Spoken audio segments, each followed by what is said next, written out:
After my last challenge, a lot of you guys wanted me to try out other weapon classes. One of the most requested was fist weapons, widely considered to be the weakest weapon skill in Valheim, which actually makes a lot of sense because there's currently only 3 fist weapons in the entire game, leaving wide gaps where your main weapon is extremely weak, especially as you make it into later biomes. But that immediately got me thinking, what can I do to make the fist skill as strong as possible?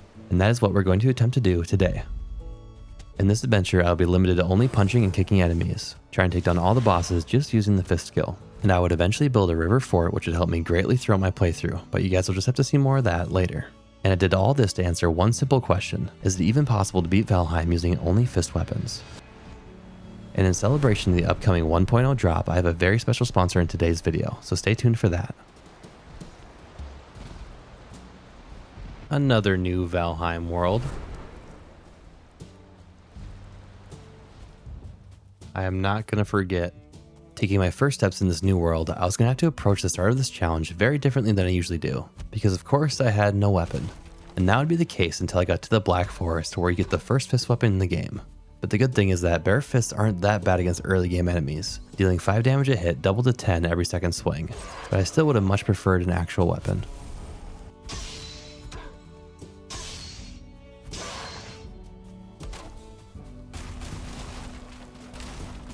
Exploring the general area, my main goal at the start of this run was to make it to the Black Forest as soon as possible, which means unlike my other runs, I was going to hold off building my starting base right away. Instead, I was planning to build a small shelter to work out of until I made it out of the meadows.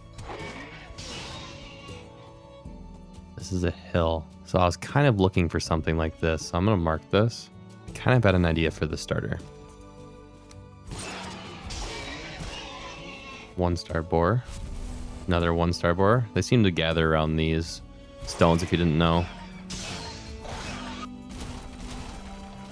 Get core wood. Just for funsies.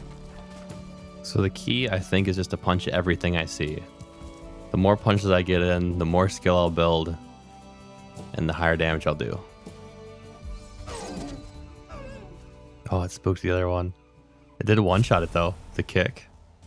Building a workbench under a small rock formation, I crafted some basic starting tools. And the first thing I noticed about using fists is that I wasn't really a fan of the attack animation. Swinging kind of locks you in place, and the range is not very long, making your attacks feel not very fluid in my opinion. Also, I think that having knockback is actually a detriment, sometimes knocking enemies out of range, causing your second and more powerful attack to miss. But now that I had a flint axe, I began setting up a temporary shelter.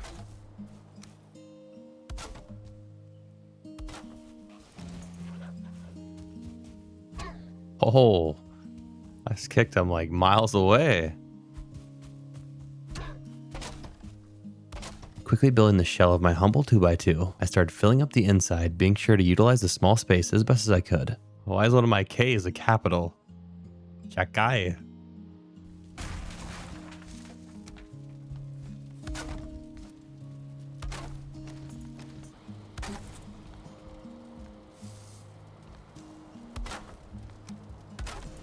A little bit cramped in here, right? Just a little bit. We'll get some beehives down too. Put my clothes in the chest. I'm naked. Now having a small home, I went out to collect flint and hunt deer, and also attacking every enemy I came across, trying to build my skill as quickly as possible.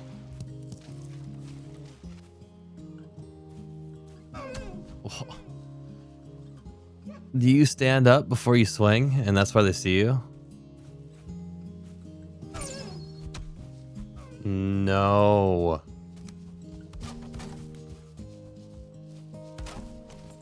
Yes! Exploring the general area and gathering resources as I went, I discovered a mountain not too far from my campsite. It's a mountain. A little small. It's a dungeon right over there.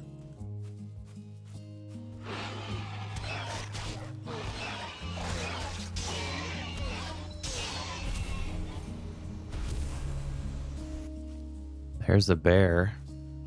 I want that bear, but I don't think I can kill it. Discovered a black forest. There's a copper deposit right here too. Before taking on any bears, I wanted to kill Eikthyr and collect some of the black forest materials so I had a better chance of not being killed. And if you guys have watched my challenges before, you would know that I like to play extremely safe and try to die as little as possible. This is because I want to keep all my skills as high as they can be. A little bit of an armor upgrade.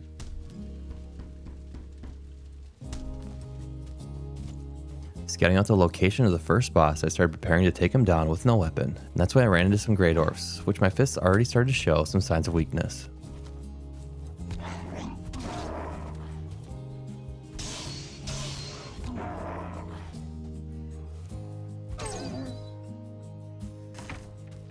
Cooking some better food over the campfire at my little home, I gathered everything I needed to challenge Eikthyr the next morning.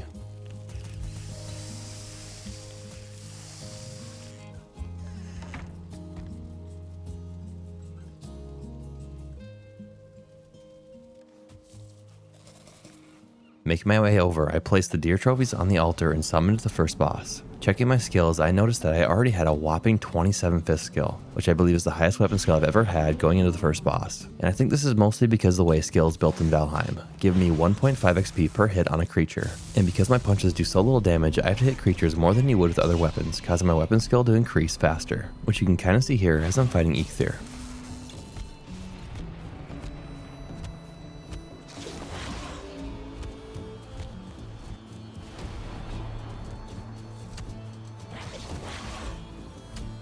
Not doing very much damage, I slowly whittled his health down one punch at a time.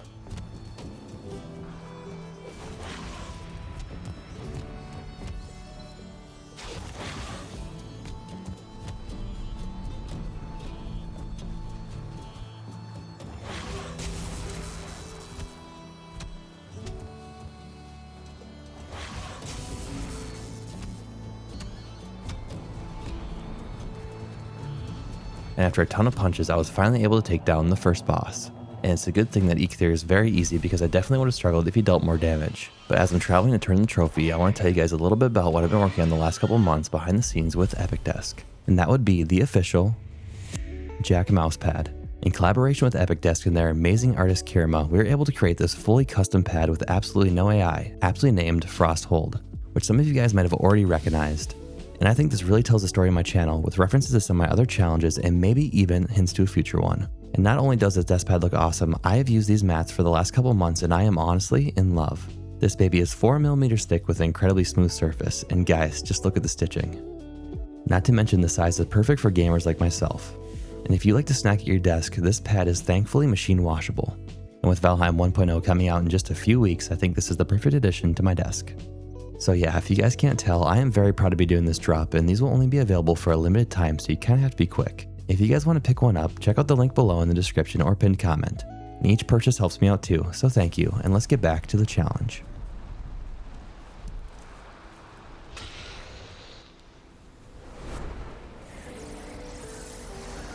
After killing Eikthyr, I could now make the antler pickaxe so I could start progression in the Black Forest. But of course I still had no weapon, and I would need to kill a bear before I could get one. But I wanted to get more powerful first by making better food and doing some armor upgrades, so I decided to go back to the dungeon and copper deposit I found before.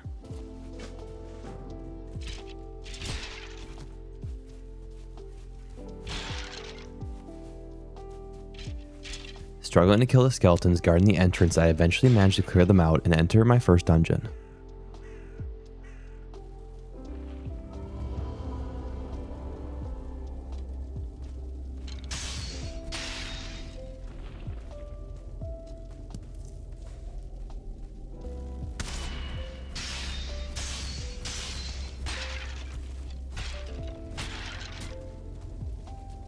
Fighting my way through all the skeletons and collecting cores along the way, I ran into my first ghost, which I was slowly able to dispatch with my fists.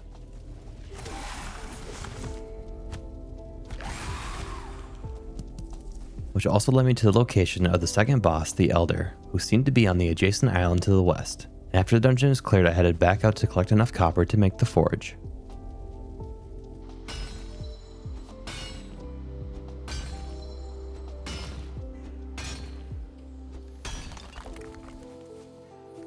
And once I had 11 copper, I headed back to base to build the kiln to start producing coal.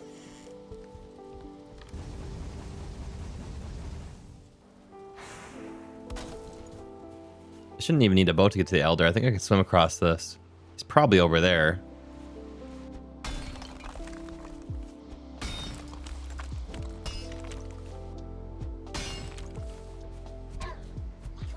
Exploring the forest to the north, I filled my inventory with tin and then went back to base to smelt it down. I have quite a good amount of coal. Let's do some smelting.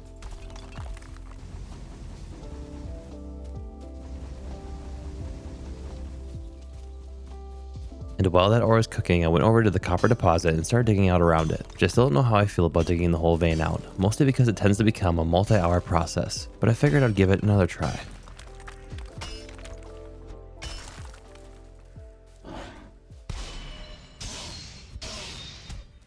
The sun's sinking, I returned to base to check on my smelter and finally build a forge so I can make some bronze.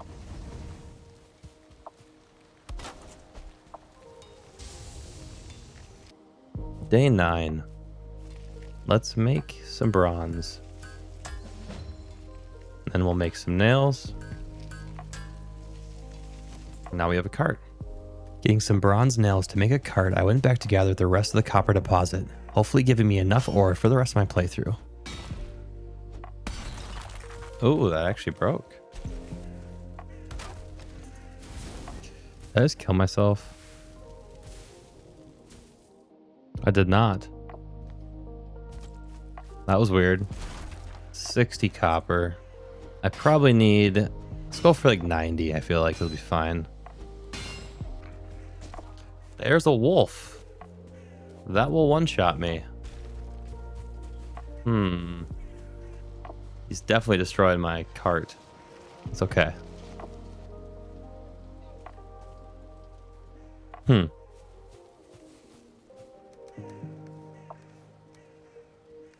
don't see the wolf anymore.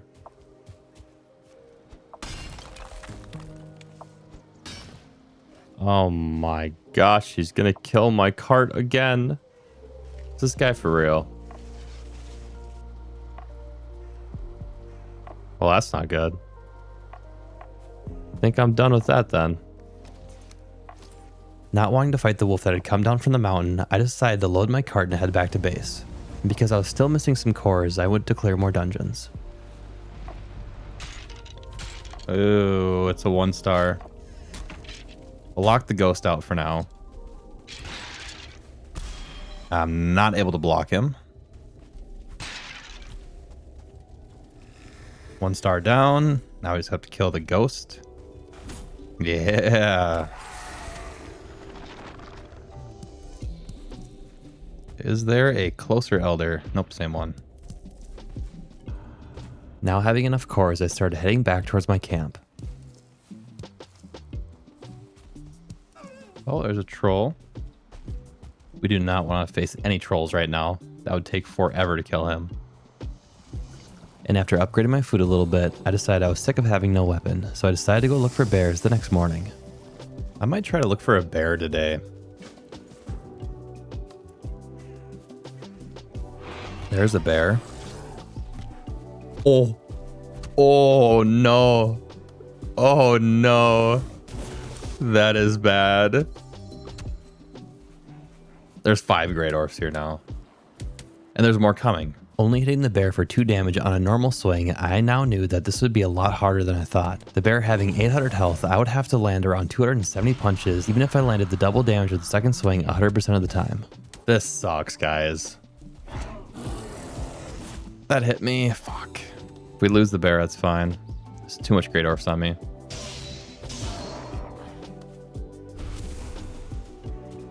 There's the bear. Lead him towards my base. Oh!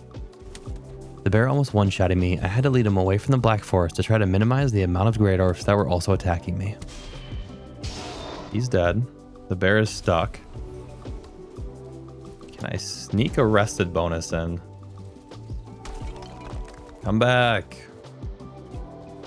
There he is. Lead him away. This is gonna take forever. Why is he running away from me? Hello?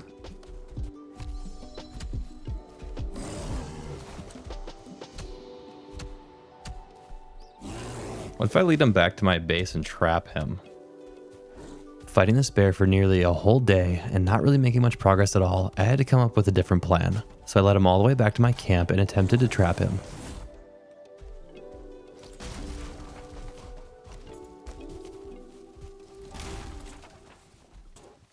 need a way out.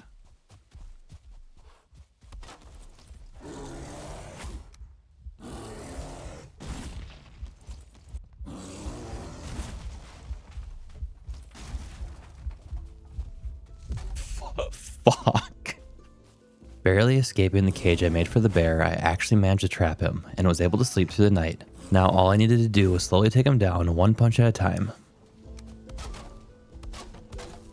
Keep him in there. Stay.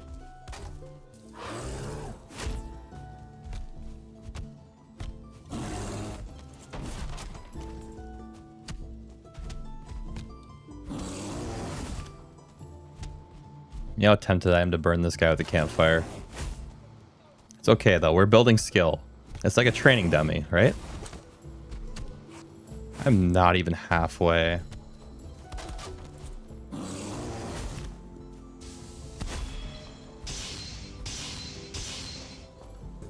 I think this is pretty real life accurate. I think if you tried to punch a grizzly bear to death, it would probably take you a lot of punches. Almost there.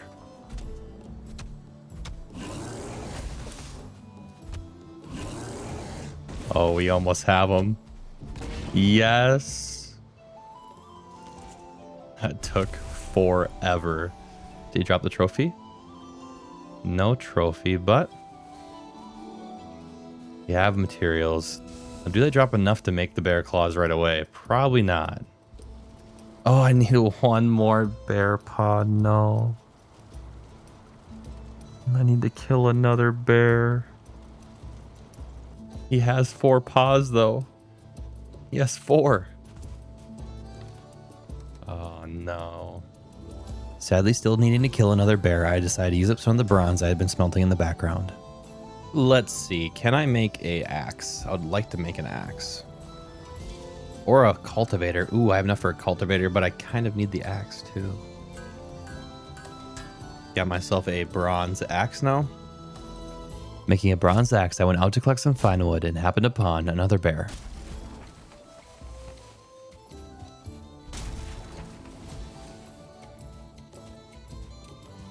Was that a bear? Do I lead him back? I think I do. I think I gotta lead him back. Come on. Come on, bud. Why does this guy just keep getting caught in the bushes? Come on, dude. Leading him back to base, I put him in my trap and was able to close him in. There we go. Is he trapped again? We got him again, guys. Now, should I kill this bear? Massive damage, guys. 2, 3, 2, 3. Oh. It's weird in this game. You kind of get into like a flow state where I'm not even looking at the screen anymore. I'm just punching and dodging.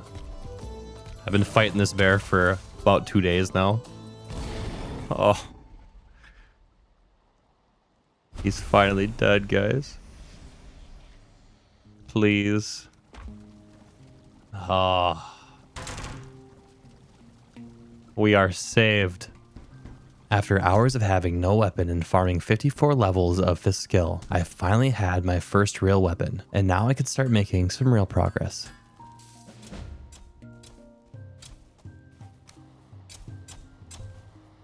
And I might be able to make my starter base soon now that I got my claws.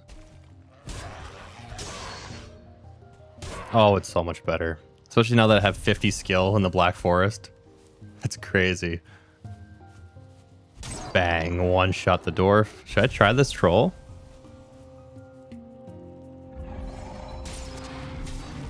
Okay, that was horrible, actually. Nice. Good thing we killed him pretty fast, because being wet, cold, no arrested is horrible. Just like knives from the last video, fist weapons also have a ×6 multiplier for sneak damage, so you'd think they'd be just as good for backstabbing enemies, but that is sadly not the case. Because fists have a heavy attack that only does ×1 damage, with the trade-off being that deals high posture damage, opposed to the knife's heavy attack that does ×3 damage, which I honestly would much prefer. Getting these claws has opened up the game to me. I can now kill things. Look at this, 3 tin right next to each other. I'm going to attempt building, I think. I want to build right here on this hill. Wouldn't this be kind of cool? Maybe have the house up here and then like maybe an entrance area under it. I don't know. I don't know yet. I'll start clearing these woods out though.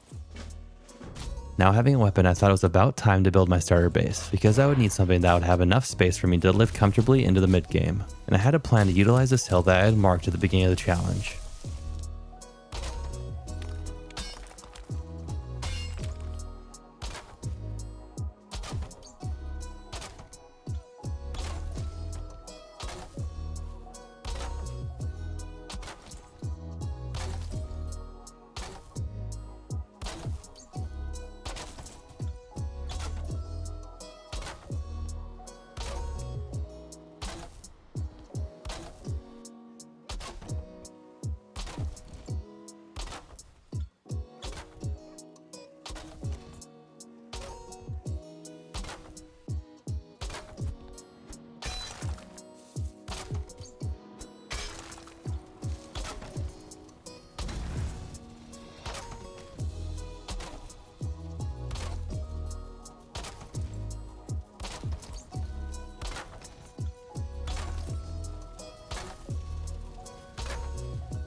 After a couple of hours of building, I was mostly done with the construction of my starter base, which I decided to make a good-sized home with a storage room dug into the hillside. And now that I finally had enough room to expand into, I turned my focus back on progressing the Black Forest.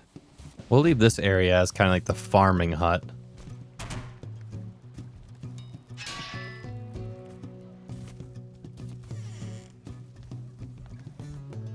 Now that I was back on focusing on progression, I started making some of the basic meads because they are very often the difference between life and death. And once my healing meads were brewing, I set off to kill more bears so I could upgrade my armor and my claws before the fight.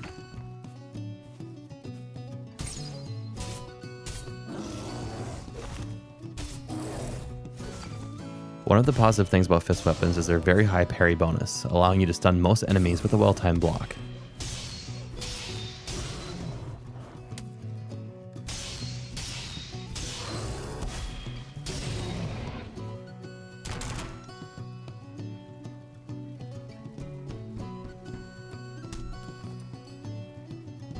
And with my equipment upgraded, I decided it was time to make my way to the Elder. Usually I would have to sail there because it's on another island, but I spotted a crossing connecting the two islands while exploring the forest. So I thought this would be a good opportunity to get some running levels and go there on foot. I should be able to swim across and then probably make my way over there. I hope so anyway. We have made it to the crossing.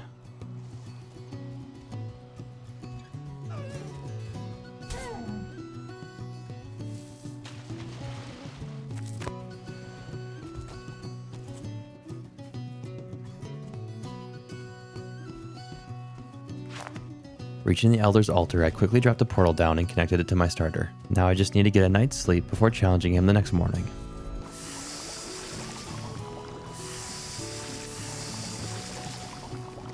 Shall I kill the Elder? Yes, I think I should.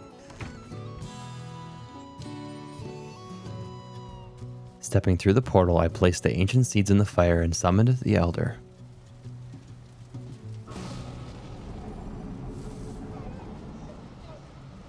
Spawning right here. We'll pop this. We'll sneak. Hopefully we can get the damage in. No.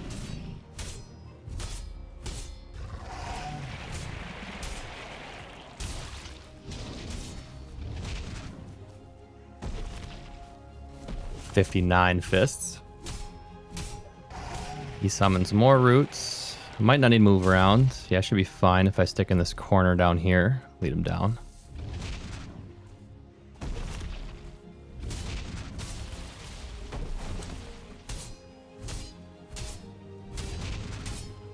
Some one's right here. I'll hit that one, lead him away a little bit. Oh, I got hit by one of the roots. Okay. Almost did it without taking damage, but...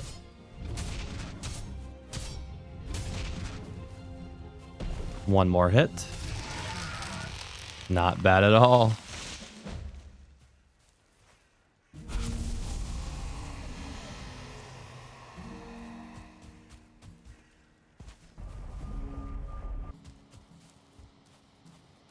And that is 2 down.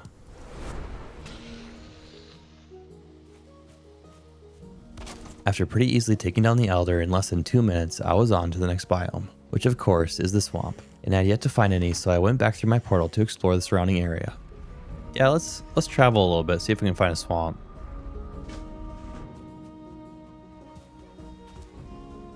Okay, well, it looks like I need to make a boat. Hitting the shoreline, I figured it was about time to make my first boat, so after starting some poison resistance meads, I gathered the materials and built a carve on shore. Let's get my first ship. My first time on the water this playthrough, I sailed directly south, which is usually the direction I tend to favor because the Ashlands is the last biome, at least at this moment. Let's land here.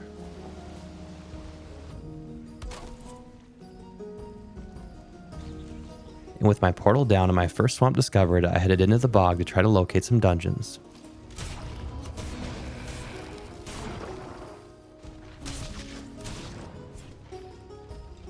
Turnips already. That's what we like to see. 1-star Draugr. It's giving me flashbacks.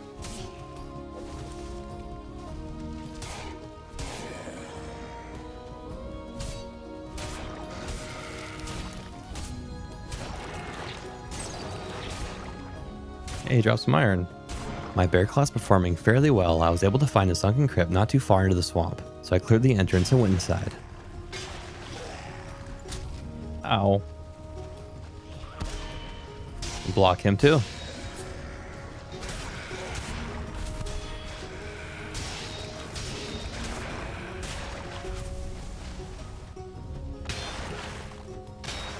Bone mass location. He's on my island. I'm pretty sure. I mean, that's close enough to be. Nice. My pickaxe is gonna break. Won't be able to get through this. Yeah.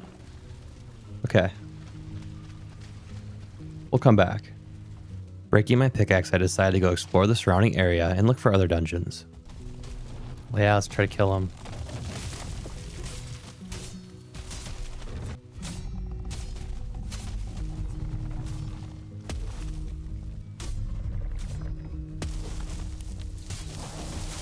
Easy, guys. Draugr Elite, I'll block him.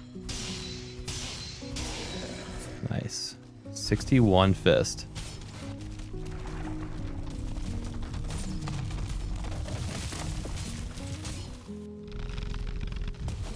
He's dead.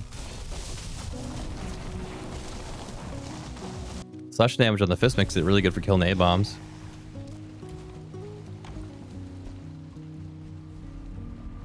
Returning home to repair and sleep, I set up a little turnip farm and then went back to collect more iron.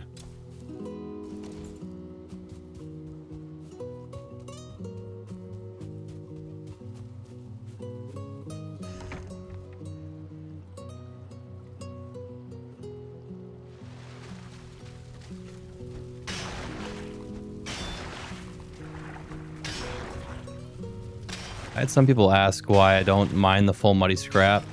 Why I'm just going after the iron in the chests, and it's just because I think it's faster sometimes, or I guess most of the time, if you're lucky, at least.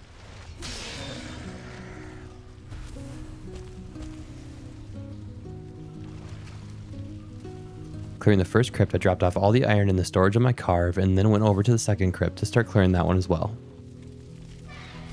Yes. Wait, that's a lot. Let's just put it all in here for now. More iron? 20 more iron. Shit. Scoring a decent amount of iron, I went back and forth between my boat and the dungeon to secure it all. But this is when I would make a very crucial discovery. Oh, I didn't even notice that. I'm gonna go there instead. We have acquired an early Haldor.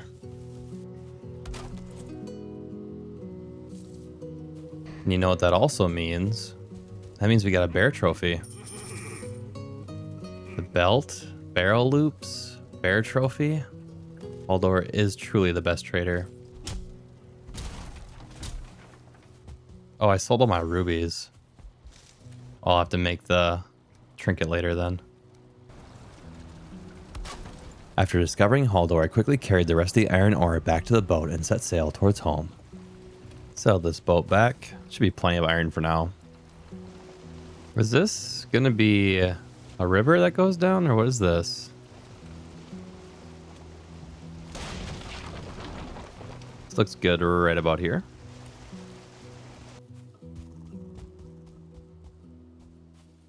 It's a nice looking house. I like using the cart when I'm doing smelting stuff. Getting all the iron back to my base, I began smelting it down, and as I waited, I decided to move the portal over to Bone Mass's location. Let's go move the portal to the Bone Mass.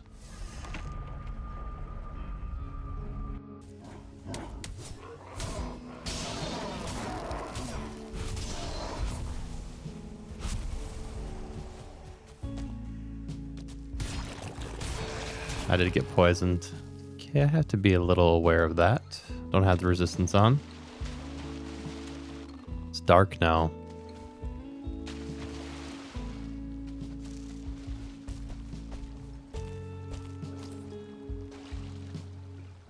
Getting my portal done, I went back to fill up my smelter and use some of the iron I had made so far.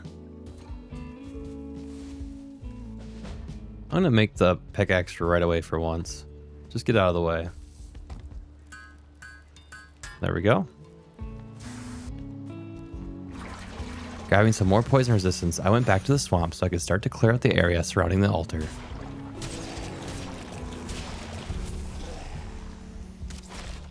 Ow.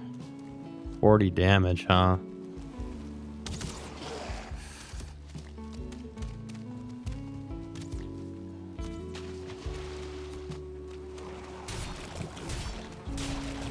Dude.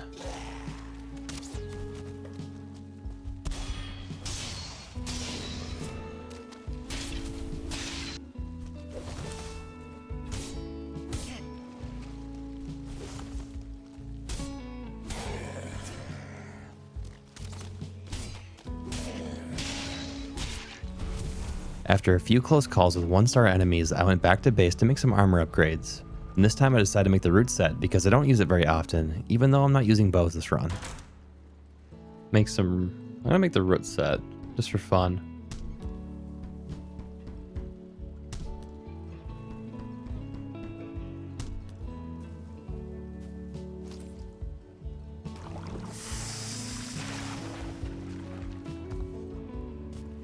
Think about the root mask is it's not even good because it's resistant versus poison, and then the potion is very resistant. So you have to drink the potion anyway. Having a mountain so close to me, I couldn't resist not exploring it a little bit, because if I managed to get obsidian, I'd be able to make the workbench improvement and fully upgrade my paws. First steps into the mountain. There's a wolf there. Got him. I could not get up that hill. I'm gonna fight this one just straight up, no sneak. I'm pretty confident. Yeah, you can block him. I thought you could.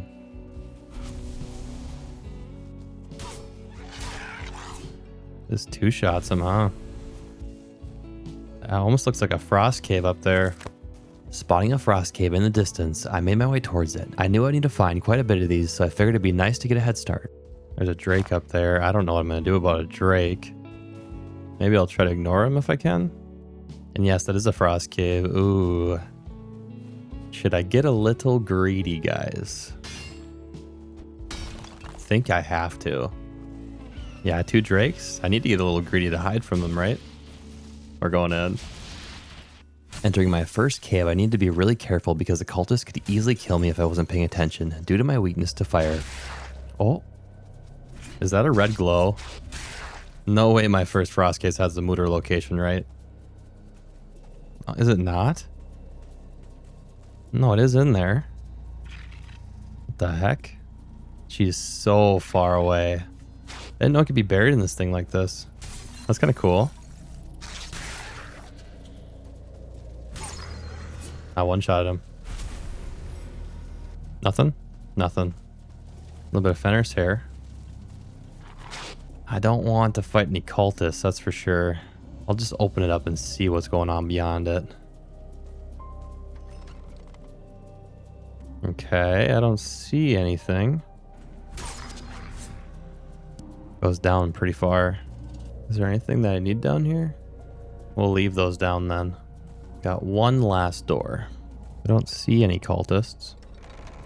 Okay, there's definitely a cultist. I take off the root harness. There's another one. Yeah, that's the second one. Definitely saw me. Okay, well, I have no door. Maybe if I fight them one at a time, it'll be fine.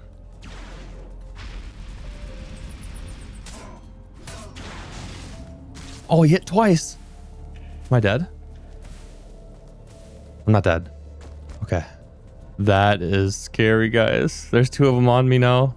But greed's gonna get me killed. Let's be patient. 1, 2. I know what to do here.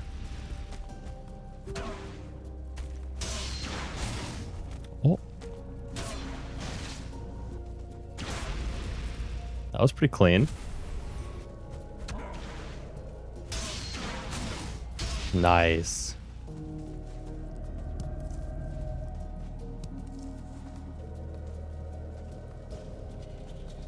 Yes.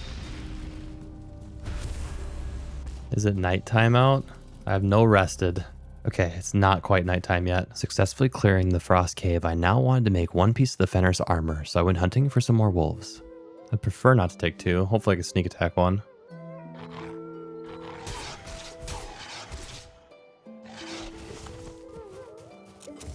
Wow. Okay. That was sketch. I'm getting even more greedy. I'm going for this tower.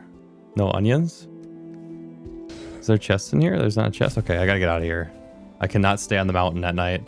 Oh no, it's nighttime, guys. What have I done?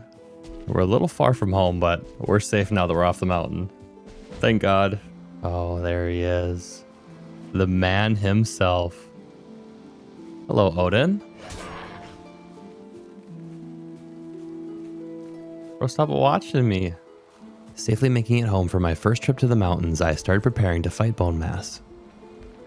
Fenris cloak. Well, I definitely want the leggings first. Just so I can stick with the root harness. Bonus. Bronze pendant. Forgot I could make this. I just feel like this needs to be like... Needs to be like this. Yeah. All ready to go, I slept through the night so I'd have a full day to fight him in the morning. I think I'm ready to fight Bone Mass. Full food?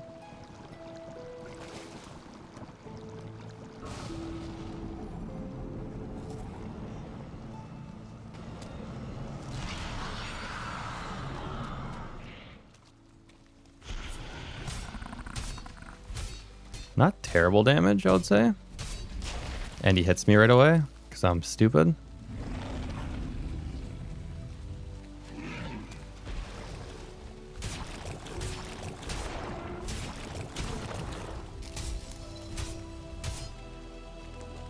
Four hits swing. 1, 2. 6 hits.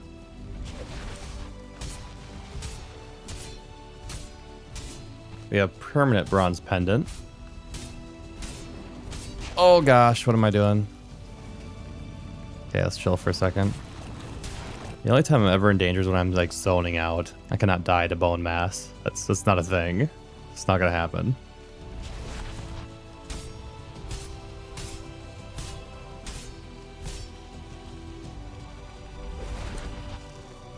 They underestimated the bear claws.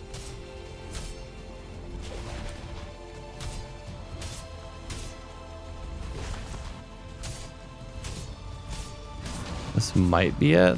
No, no, no. One more rotation. Nope, this is it. 71 fists. And bone mass is dead. Got a little bit scary there just because I'm bad, but other than that, wasn't too hard. Now we got the best Forsaken power in the game. I guess we really didn't need 2 bear claws.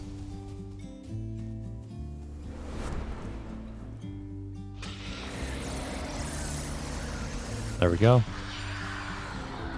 Getting past bone mass, we're now making some real progress into this playthrough. And now we are on probably the best biome for the fist skill. Of course being the mountains, which has not only one of the 3 weapons in it, but also has an incredible armor set bonus, which I'll get more into later. Day 41.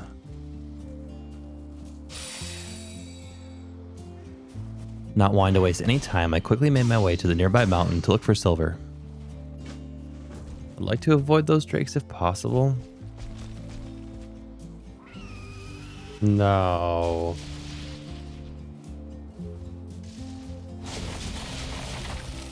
Ow. Gosh. I have to do a run that I have ranged weapons on soon.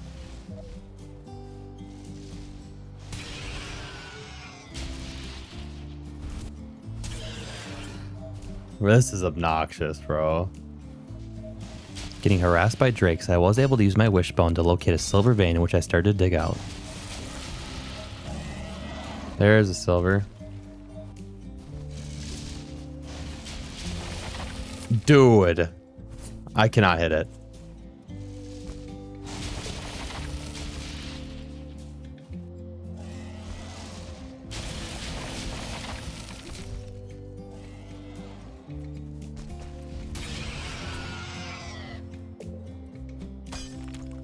And after 7 minutes of trying to kill the drake, I was finally able to dig out the rest of the silver vein.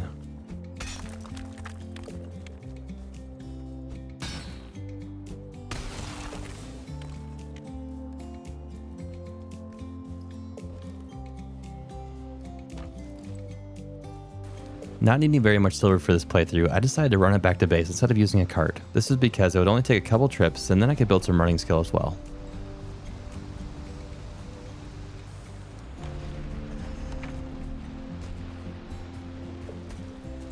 We have got silver, and we can now make the flesh rippers. I don't know if I have enough Fenris left, but let me check quick.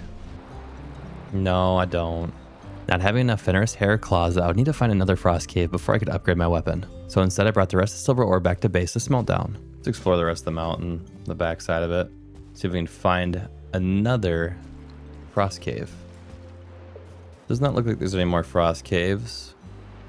After running the ore down the mountain and back to my smelter, I decided it was time to make my first longship. This is because I had luckily discovered the location of Mudir in the last chapter, and she was quite far north. So I figured I might as well start sailing towards her, searching mountains for caves along the way. Okay, we will run north, build the longship up there, and then start sailing to Mudir. Maybe we could find some other mountains on the way too. Clear some more frost caves.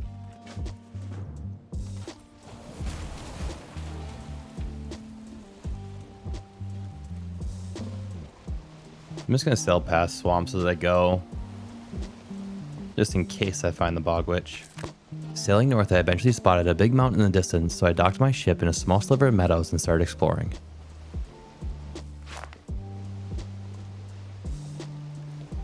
Maybe I'll run into this plains and check that tower out, see if there's a random chest with barley in it. I made a little bit of a detour into the plains because I wanted to find barley for fire resistance meads, which would make fighting the cultists in the caves a lot less risky. I will die if this man hits me. Yeah, no chest, just like the last tower. Cloudberries, I guess. There's some more plains over there. Not finding any barley, I started making my way up the mountain. We are looking for onions and we are looking for frost caves.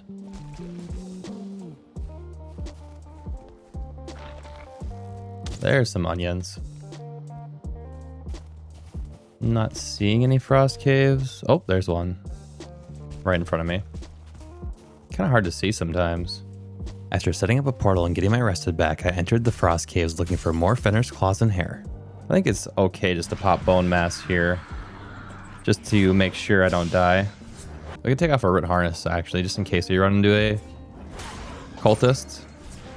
Just like that. Am I dead? Wow. I didn't expect him to do that much damage to me.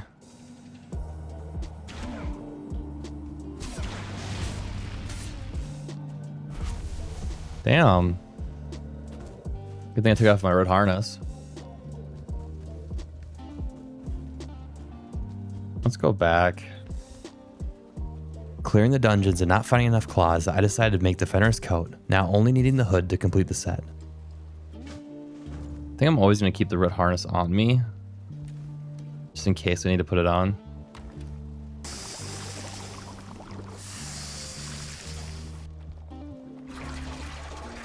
Why I wanted the Fenrir set so much is not only because it looks so awesome, it's also that it has a lot of cool effects. Probably the most notable thing and why the armor is so popular is that it gives you a movement speed buff, unlike most armors in the game which lowers your movement speed. But something a little less useful but really fits this challenge is the 3-piece set bonus, which gives the Fenrir's Blessing, granting you fire resistance and a plus 15 to the fist skill. A totem. Don't really need those right now. Can't see anything, guys. Searching all the way around the mountain, I was eventually able to locate another cave. Yes.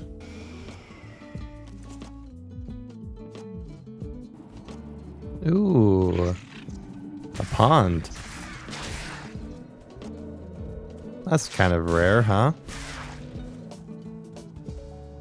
Whoa. Your man almost just ran right into the hole. First time playing this game. Need more claws, guys. Kick them. As much as I wanted to avoid the cultists, not only did I need the loot they were guarding, I also needed to collect one of their trophies for the Fenrir's hood, which only have a 10% chance to drop, so I would need to kill quite a bit of them. Yes. It is so scary fighting these guys. There we go, some more claws, finally.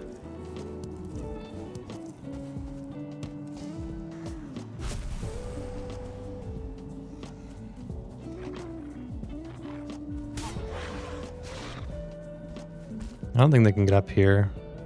3 cultists. God. Oh.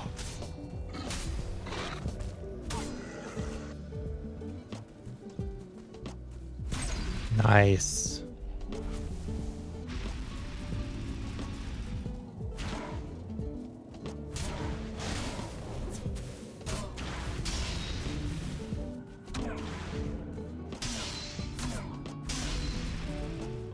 Drop the trophy. No. That is it. Finally getting enough claws for my flesh rippers, I was now able to make my second weapon upgrade. We got the flesh rippers, guys.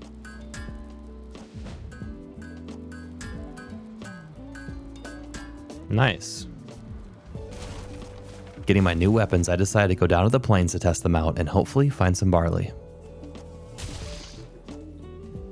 Just a little bit of barley, please. Not finding any in the chests in the nearby buildings, I decided to go into the village and steal some.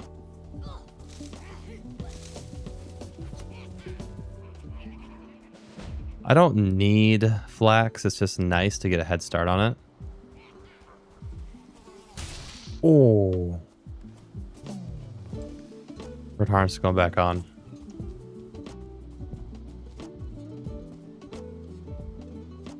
Oh. Well, I guess I discovered the bog witch and Hildir. Luckily, running into the bog witch, I decided to make a small plains farm near the swamp so I could use the portal for both. We can finally get our tonic of Ratatusk.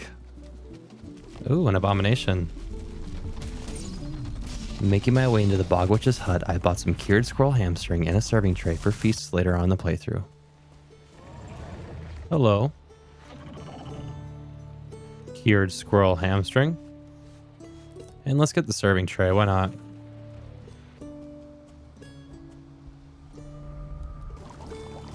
Getting my haste meats into the fermenter, I decided that I explored enough of this island, so I returned to my longship to sail the rest of the way to Muther.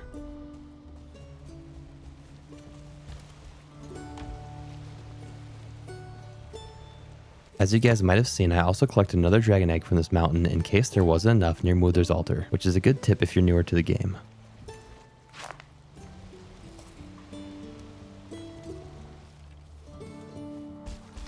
Climbing towards the top of the mountain, I reached the location of the fourth boss.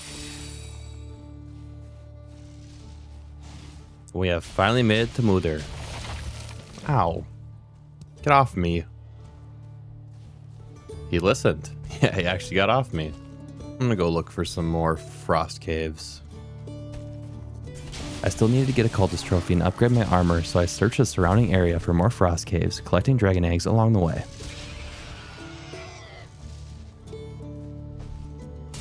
Nice.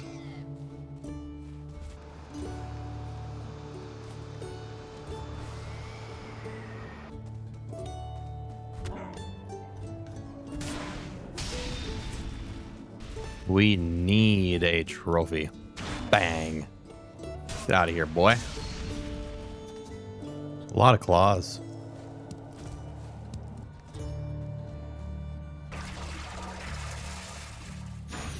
We got some haste meads.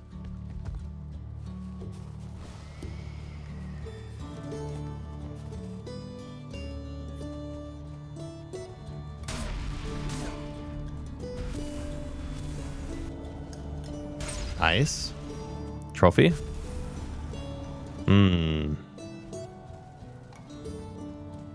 Oh, come on. Still not having any luck, I scoured every corner of the mountain looking for caves to clear out. Have I cleared that one? Probably not. This brings back memories. This would have been a good location. Oh, of course. We'll hide in the cave.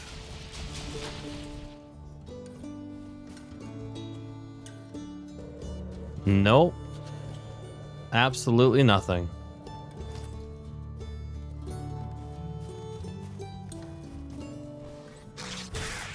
Imagine if bats did a lot of damage.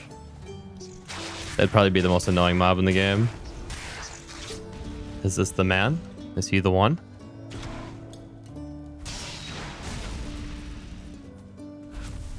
He's not the one.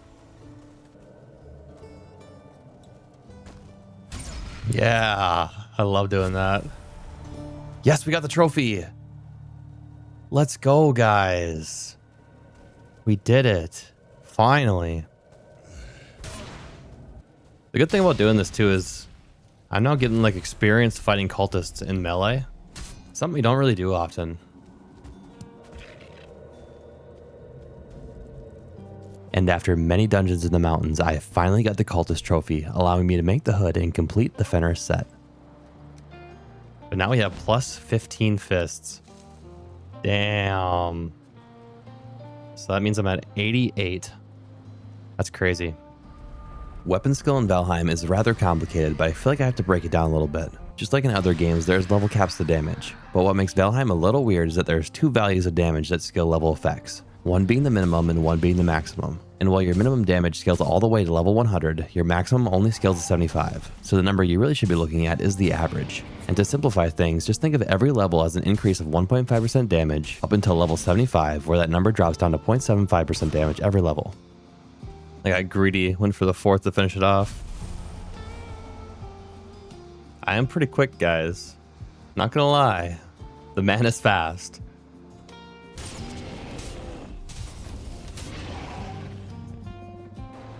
Making the Lox Cape, I no longer needed the frost resistance meads, and all that was left to do was prepare to fight Muther, so I began clearing out the general area around her altar. Ooh, a silver vein poking out.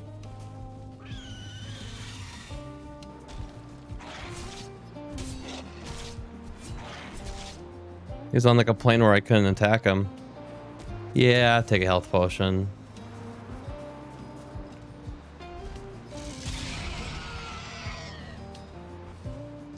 Oh, a Drake trophy. You know, I think it'd be cool in Valheim, kind of like in WoW where you have rare monsters and rare enemies. What if they had that in Valheim, like just random open world, rare like a boss?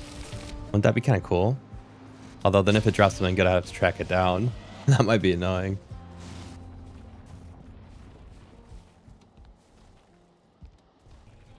I mean, I'm gonna have to kill that. Okay. I thought I was dead there. So he is a smash man.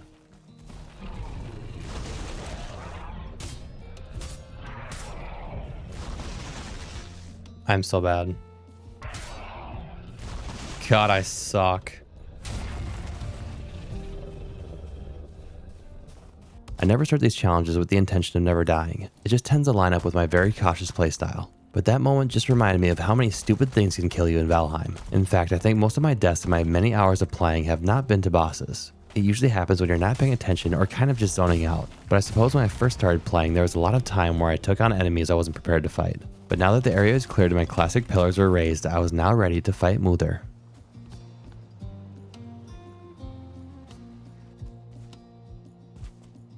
I think I'm ready. Let's do it.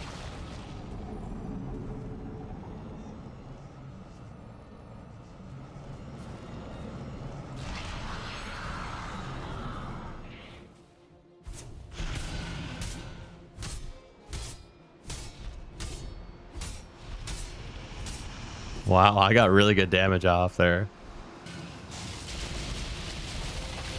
Wow. That's interesting. My pillar sucked there, I guess.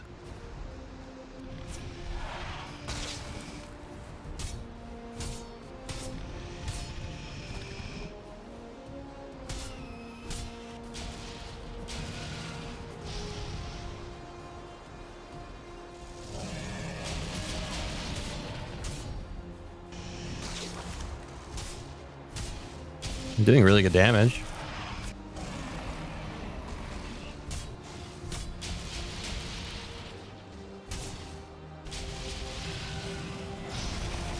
Okay, that hit me.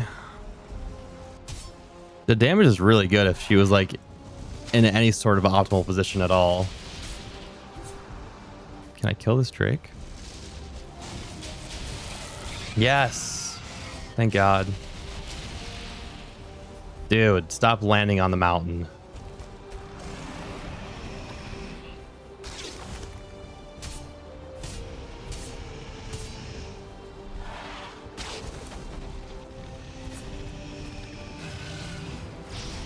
I'm surprised it didn't hit me.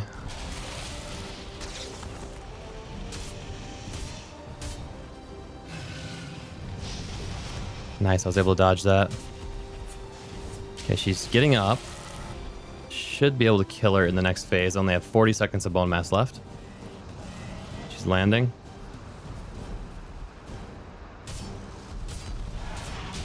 Nice. Not a bad fight overall.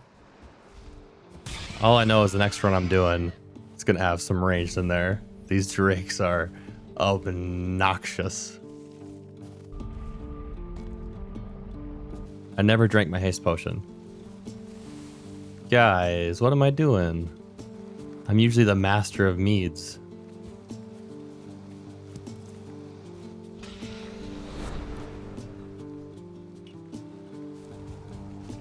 Using my new armor and weapon, I made it through the mountain biome with only a couple of close calls. And it's usually at this point in the challenge that I'm starting to think about moving out of my starting base, because from this point on, every biome comes with new workstations and build pieces that require more space. So as I was starting to progress in the plains, I would be on the lookout for a location that stood out to me. The stagger on the fist is pretty crazy.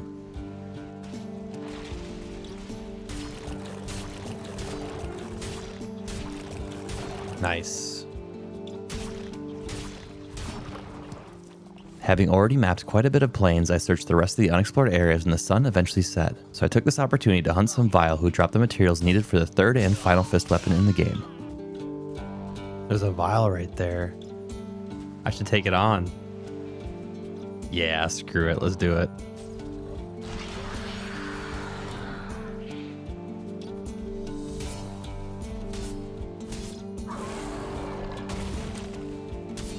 Think I could parry him? Hell no.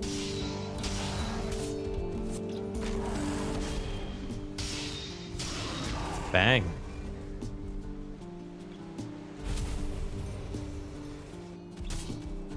Taking out the first one relatively easily with the help of my bone mass power, I found another one and killed that one too. And I really needed to begin growing flax so I could start multiplying it, so I searched for a fueling village. That was risky.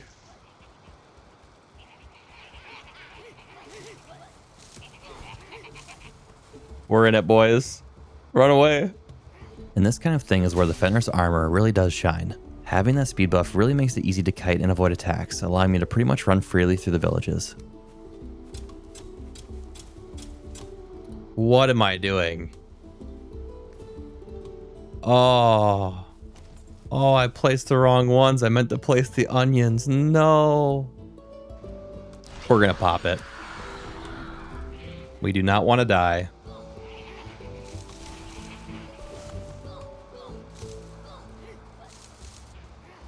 I go back through. Good enough. 12? Yeah, that's pretty good.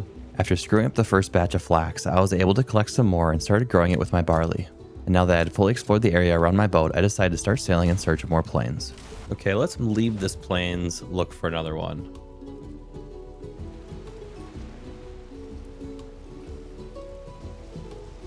We'll just land for a little bit. Why not? I don't see any totems. Nothing here, huh? Going from shoreline to shoreline, I searched the area for totems and other materials, but I was mostly looking for the location of Yagluth.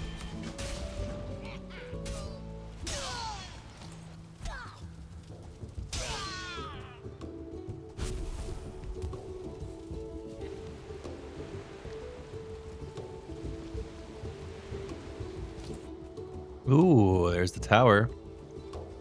Find it like every time. It's pretty rare though. A quick Valheim fact, there's only 3 sealed towers on the map. Anything here? No. There's a chest though. I'm curious of what's in the chest. Obsidian arrow. Nah. I think that's it. I think that's 5. Taking my normal path south, I wasn't having much luck, but Yagluth can be quite tricky to find sometimes, and I knew I'd find him eventually, so I just kept on sailing. Please? Yo, it's there. We found it, guys. No, it didn't take that long. Where's he at? And after exploring 7 to 8 plains, I was able to find the location of Yagluth. And since he was only a short sail away, I decided to pack up and travel over. Alright, I think I'm going to sail over to Yagluth, drop the portal, maybe farm a little bit in that area, and then I'll sail back to base to smelt the black iron. Iron Gate, we need a sailing skill. Taking more time than I anticipated because of bad wind, it ended up becoming nighttime before I reached the shore. So I took this opportunity to search the area for more Vile. Oh, wow. What a fantastic game, Valheim. Whoa. Okay, settle down.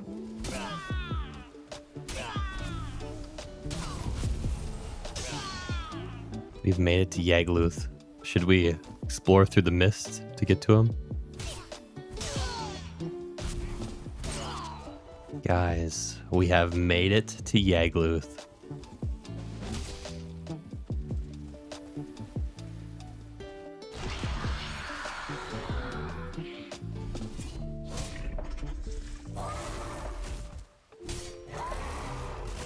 Dude, he carried me.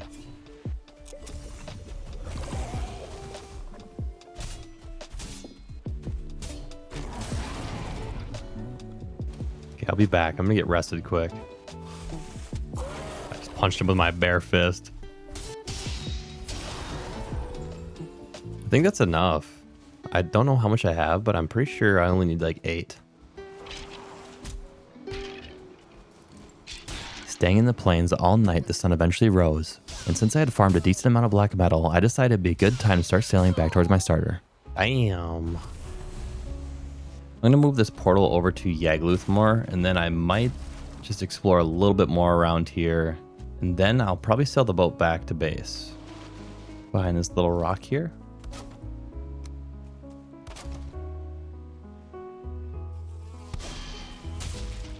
Kind of want to build in the plains this time. I'm just kind of looking where I would want to build. Maybe like over here. This might be cool. Okay, I think we sail back to base. Getting back to my ship, I set sail on what would turn out to be a long voyage home.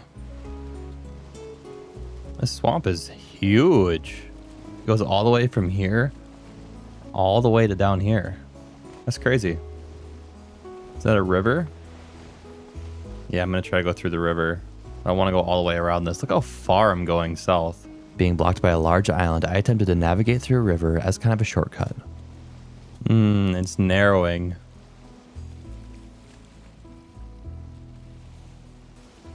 I don't know if this is the right choice, guys. Making it through the narrow river, I managed to sail to the other side of the island, saving me a lot of time. But this is when I made a discovery that would change the rest of this playthrough. Guys, I kind of really like this spot for a base. I wanted to build in the plains, but just look how cool this island is. It's at like the end of 2 rivers. Really liking this building location, I docked my boat and attempted to collect enough resources for a portal.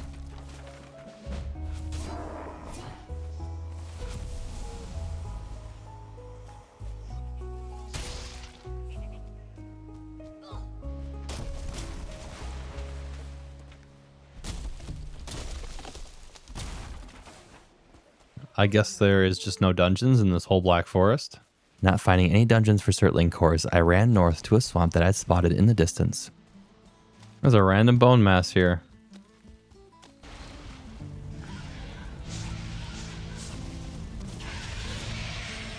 One, two. And after finding enough cores, I placed a portal down on the island before continuing my voyage.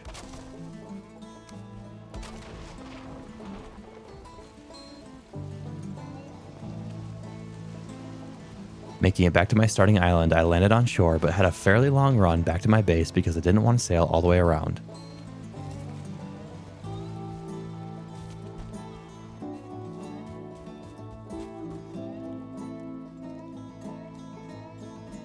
And once I got back, I built a blast furnace so I could begin smelting down my black metal.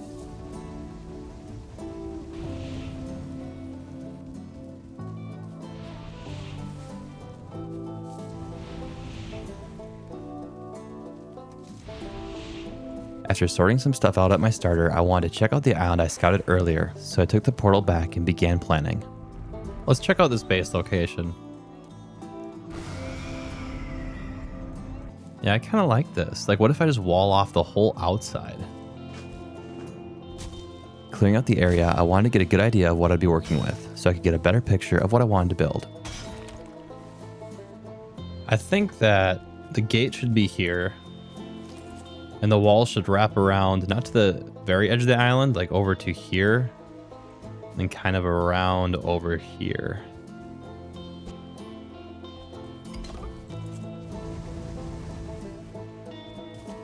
Returning to the swamp to get some iron for a stone cutter, I began forming an idea of what I wanted to build in my head. Throughout my time building, I've noticed I've been pretty decent at building standalone buildings, but I've kind of been lacking in fort-like structures. So I knew I wanted to practice this concept a little bit, so I began construction on the walls of the river fort that I would nickname the Fist. This is because it's located at the end of a river before it connects to the ocean, so if you think of the river as kind of like an arm, I felt the name was fitting.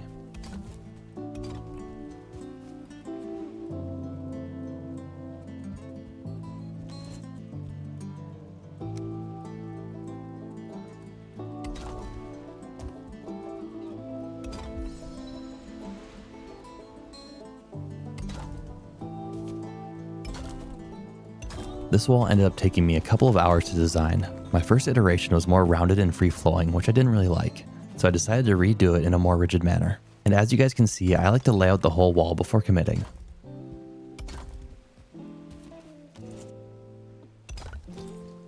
Having the general layout done, I felt like the courtyard area needed to be more flat, so I took out my hoe and began working on the landscape. I've gotten a few comments asking why I don't use creative mode to build my bases. Besides the obvious answer of that I don't want to cheat, I also think that survival mode building has a certain kind of charm that I like, because every placement takes time and resources. You have to really be intentional when building, which I think gives my builds a certain type of feel. Usually I like to use the smaller walls and make them like bricks, but it costs a lot more stone, and when I'm doing a big build like this in limited time by myself gathering all the resources, I kind of need to save a little bit of time. Working on finishing the walls, I built them up one layer at a time, having to restock on stone every once in a while.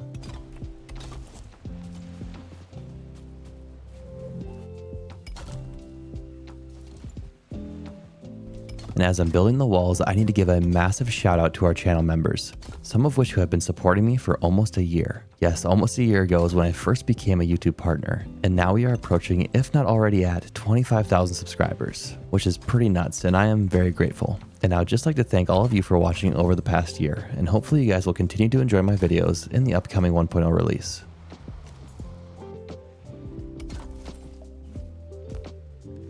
Almost just jumped off that roof, and that probably would have killed me because I have no food. I am bound to kill myself building one of these days. Like, let's be honest. Over here can be the second gate.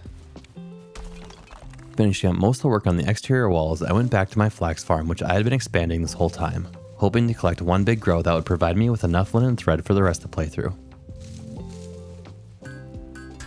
We're just going to set them up right here in the middle of the room for now.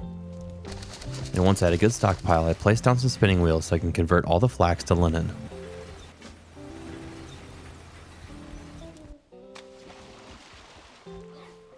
Horde is attacking. Oh no.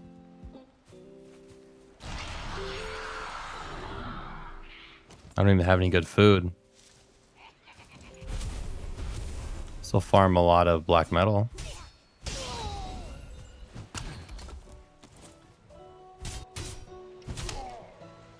Getting attacked by a random fueling horde, I was forced to defend my walls from the attackers. And once they were taken care of, I started filling out the interior areas and working on some outside decorations.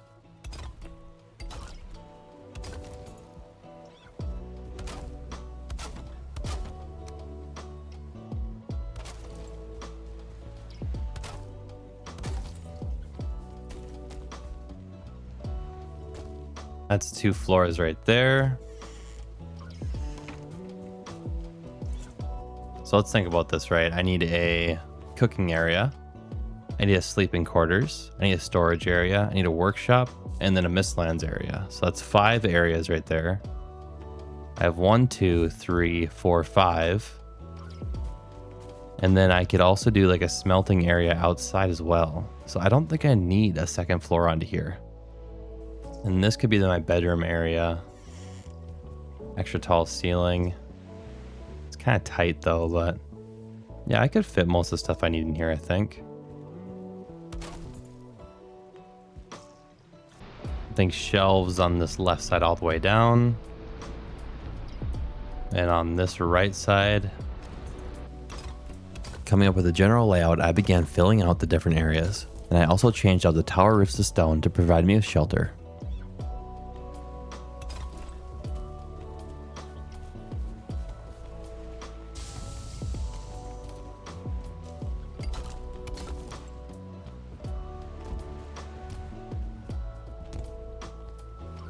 And I finally got the gate down, but I was still missing the back door.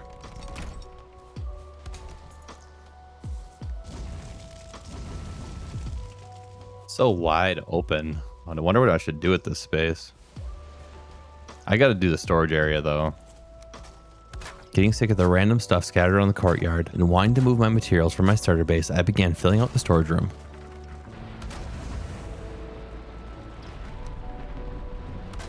I like that, plenty of storage. Starting to move stuff over, I returned to my other base, and while I was there I crafted a black metal axe and the last fist weapon in the game, the Viable Maul Claws. I think it's time to make the last claws I can. Honestly, guys, these ones aren't very good because of the pierce damage. It's only because of that. Sadly, making the last fist weapon available to me, there would be no more weapon upgrades for the last two most difficult biomes. And Iron Gate decided to make it even harder for me by making the maul claws mostly pierce damage, which is very terrible for late game weapons. So I'd still mostly be using the flesh rippers.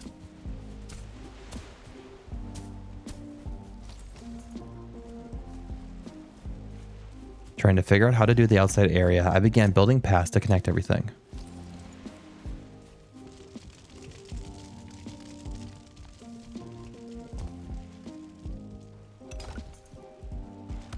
I also like to have separate storage for food and meat items, so I built some shelves in the kitchen area.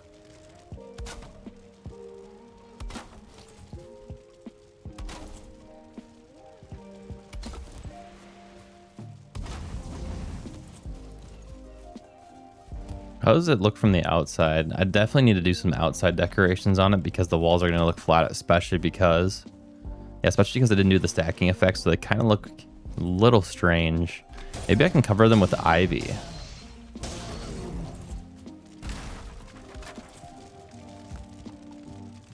At this point, I really needed to start moving stuff over from my other base, so I began deconstructing everything and bringing it over. But I'd eventually need to take my boat to bring the metals, but for now I did a little more building and tested some ivy on the outside of my walls. Holy crap, the ivy spreads fast. That one hasn't spread as much. I just need to add some wood decorations on the outside. I think it'd look better.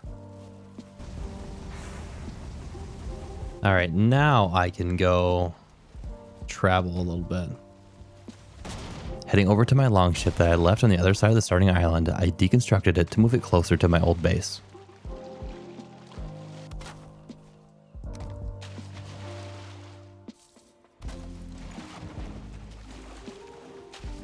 And after loading my cart full of the metal that was in my old humble home, I ran down the hill to the shoreline to load my boat for the voyage.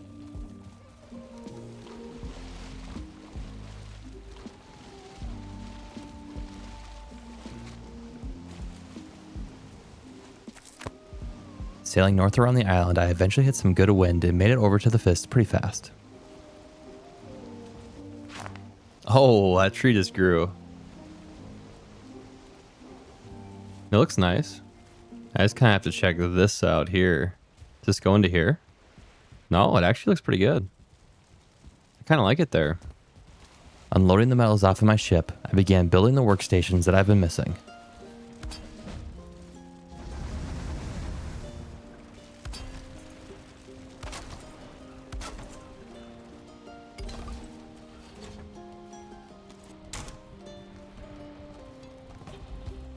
And just like all my other builds, I tend to get a little carried away, constantly adding things and changing stuff around. But I am a builder at heart, even though I do these challenges, so it kind of makes sense.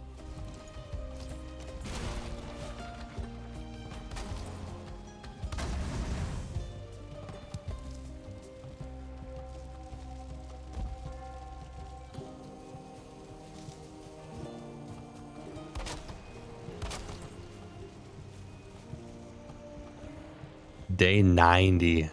That's how long I've been screwing around.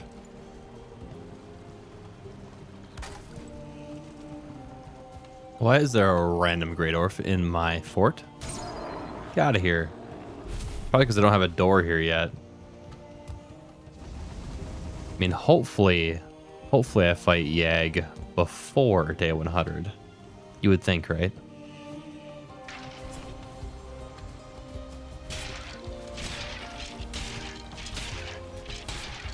The vibes are tremendous in this base, by the way.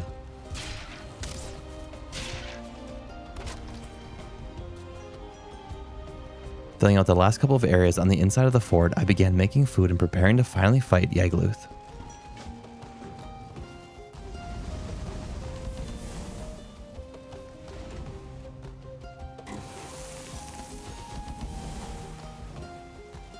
And always needing more iron, I ran north to the swamp to collect a stack, and killed some more locks along the way.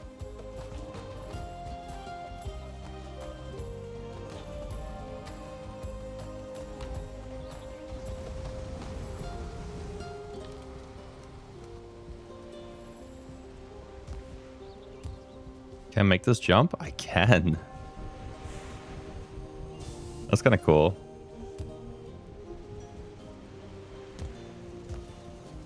I think I'm ready for Yagluth tomorrow.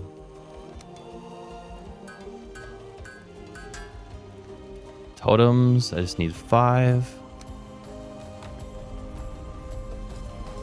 Just gonna eat those preemptively.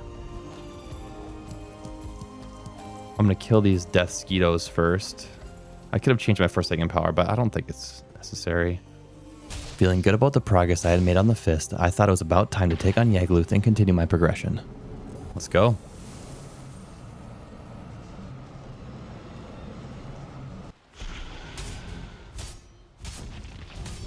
Not bad damage.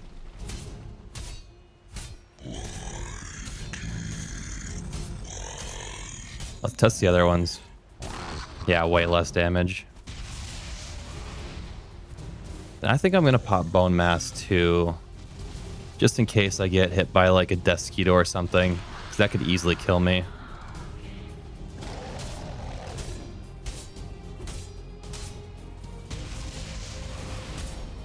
I wish there was a way to avoid the flames. It's kind of doing a lot of damage to me.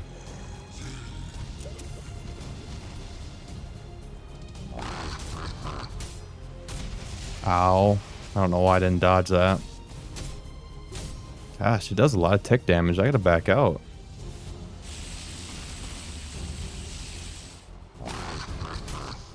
See? Might be dead here.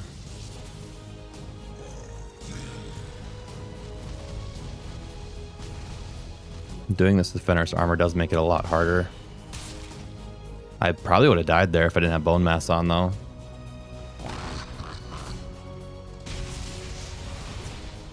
You get some good damage in here. I'm gonna kite him around the tail. No.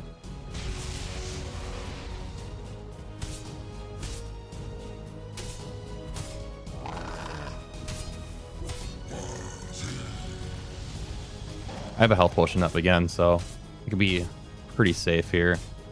I would like to kill him by the time Bone Mass runs out. We're on a streak.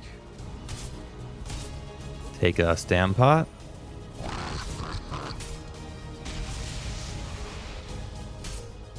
Five seconds of Bone Mass, and Yagluth is down. Not bad. There was a few close calls in that fight, though.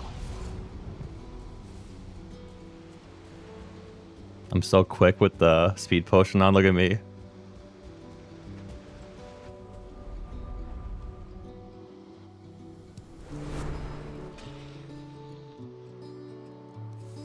Horn Spirit. Where can I place these? Finally taking out Yagluth, I was now onto the Mistlands, which is where the real test for fist weapons will begin. The Mistlands being a notably harder biome than any of the previous ones, I was really nervous to dip my toes in. But of course, I haven't come this far to stop now, so I began preparing for my eventual journey into the mist.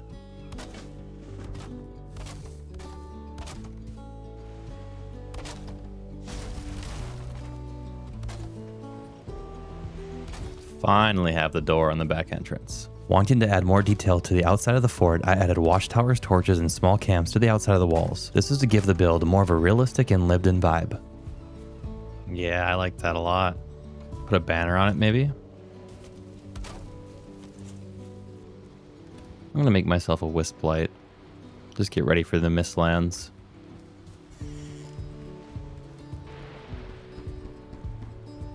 There we go. Going to the south side of the island, I built another watchtower and filled out the area around it. And this is just another example of me forgetting that I'm actively doing a challenge run and not a build video.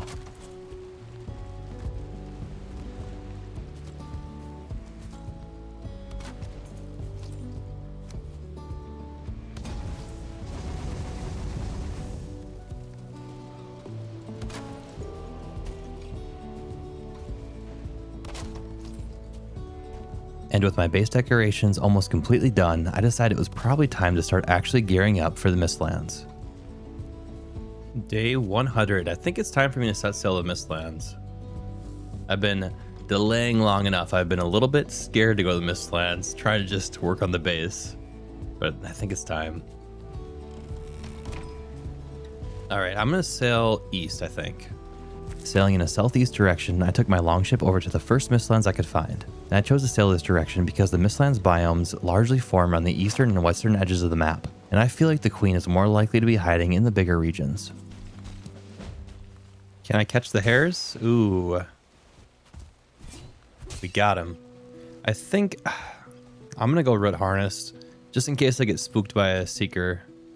I don't really need the extra damage and speed right now.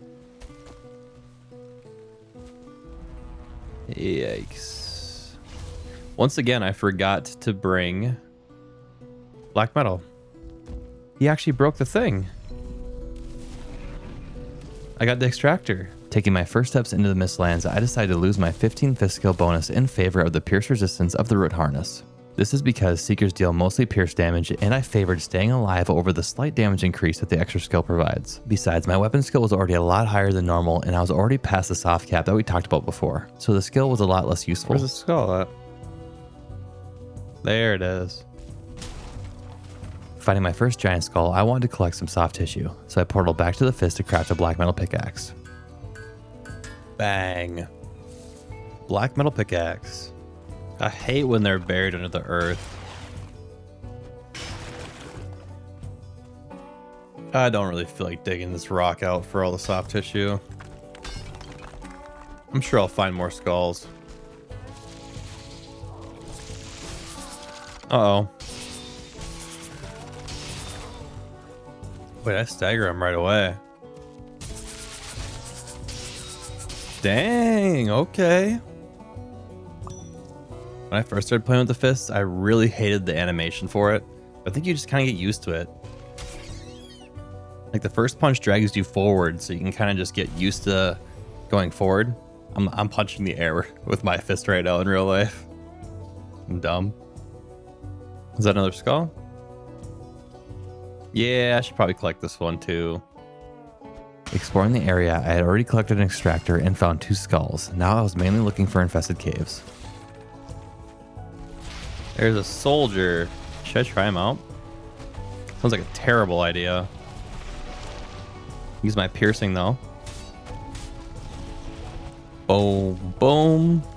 Bang, bang. Should be dead. There we go. There is one.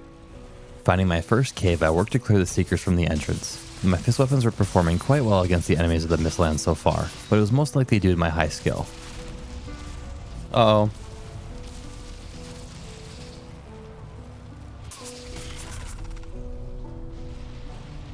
Here, I'll place the portal after he leaves, so I'll get into the dungeon. Having no good way to kill the owl, I hid in the dungeon until he flew away, allowing me to place down a portal outside the entrance.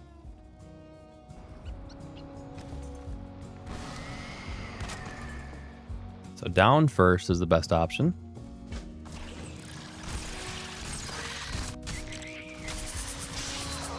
Just one left hook and they're stunned. Without even the Fenris armor on. Dang. It's not bad at all.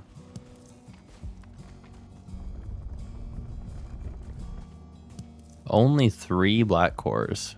Kind of sad, guys.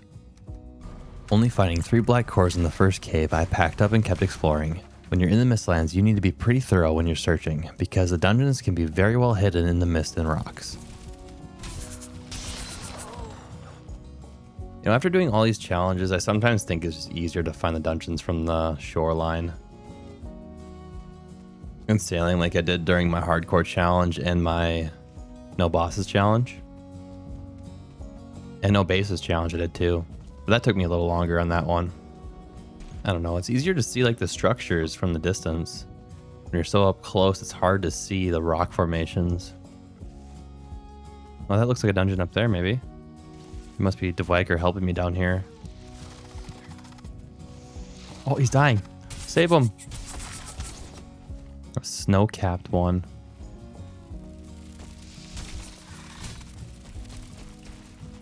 I clenched real hard there. I saw it coming, and I'm like, yes, this guy's gonna... Stop. Stop.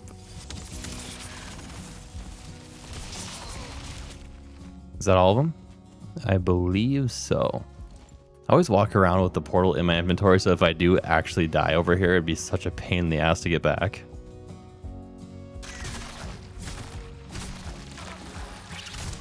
I think really the only saving grace with these... Ooh, a seal breaker, by the way. I think the only saving grace for fist weapons is that they stagger so well. Okay, I need to go that way. There's 2 1-stars. Black core right there. This is definitely looks like a bone mass situation.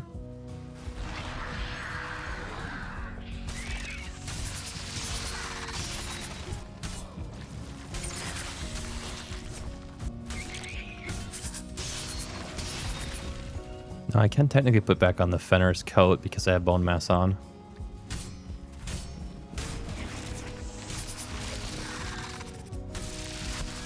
Ooh! Why'd that deal so much damage, even through my bone mass? Almost dying to a 1-star seeker, I had to remember that I was still really squishy because of the low armor that the Fenrir set has, so I would need to be a little more careful.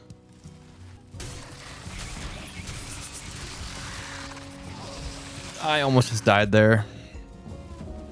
That was so close to killing me. 1-star seekers through bone mass hit me for half my health bar. And stagger me in 1 hit. Stagger? Yes. Okay, thank God.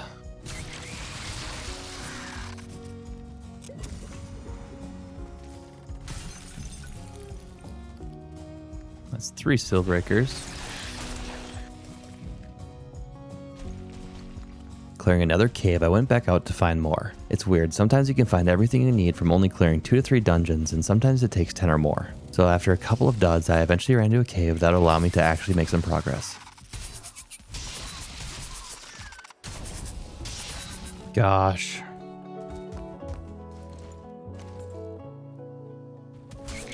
Another seal breaker.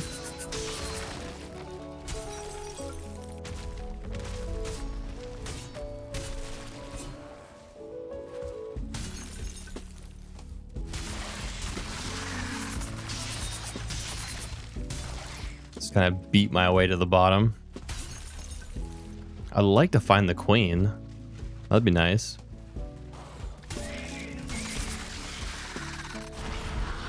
I saw the 1-star.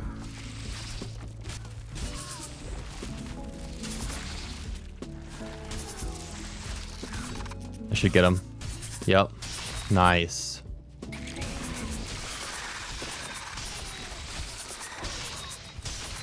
Yes, there it is.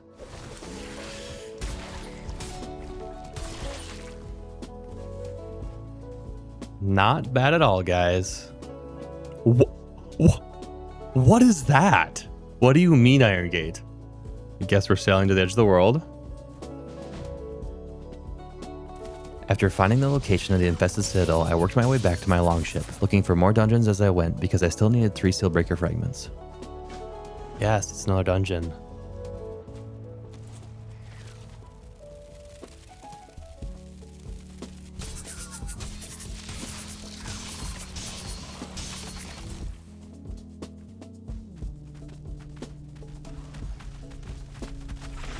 There's 3 hidden doors here.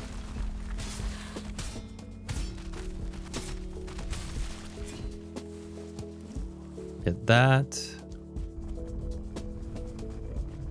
More black cores. A lot of black cores. 11 cores in 1 dungeon? Is that a record or what? Finding a lot of cores this playthrough, but not too many seal breaker fragments, I returned to my ship. I then decided to sail back to the fort first because I'd forgotten the black metal needed to build the extractor for collecting sap. There's the fort. We finally made it back. Jeez.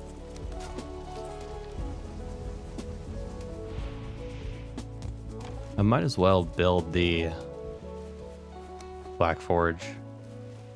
So I have a staggering 23 black cores. Holy crap. Let's build it right kind of angled here.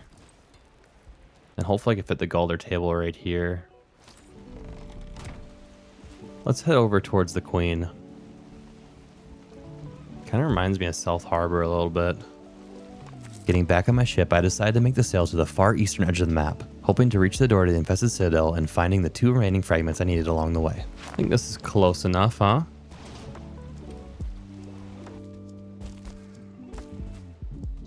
That's a dungeon.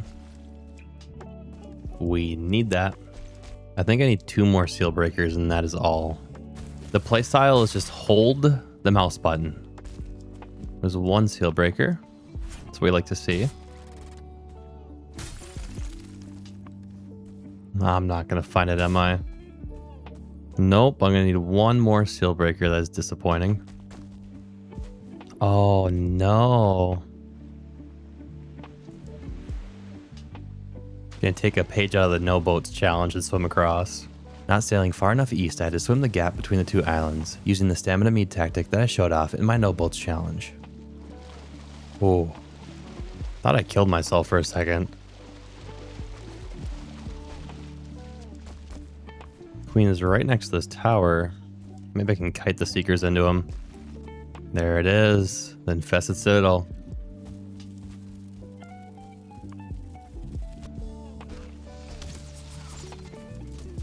Reaching the Queen's chambers, I kited the seekers over to a nearby Dviger settlement so they could take care of them for me. But I still needed to unlock the sealed door, so I need to find another dungeon. But in the meantime, I wanted to get set up with an extractor so I could start getting refined Iter.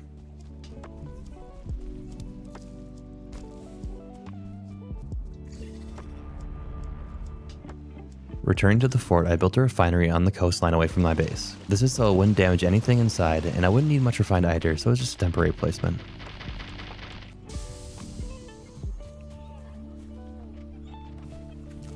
I definitely need to upgrade my armor at some point. I think me not dying is worth not having the buff. All I needed for the Mistlands now was 1 more fragment, so I searched the area around the Queen for 1 more cave. Yes, another dungeon. Hopefully this is the last seal breaker.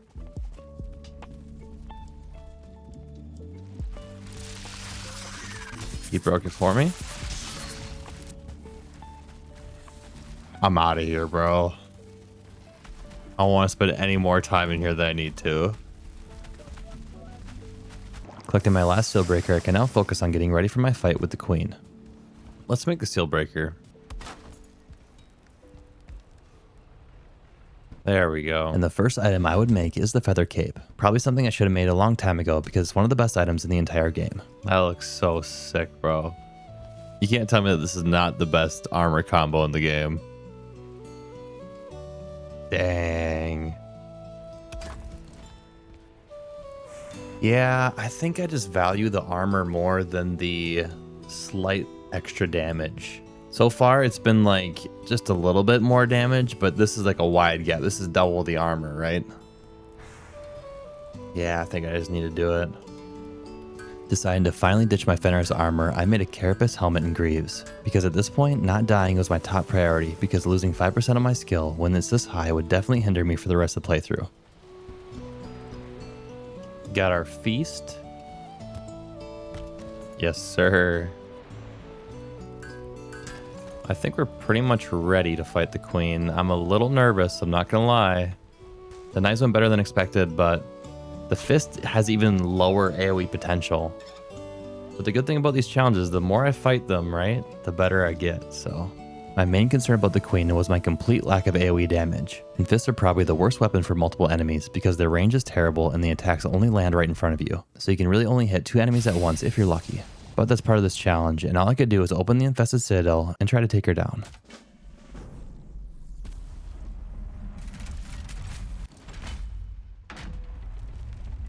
Let's go.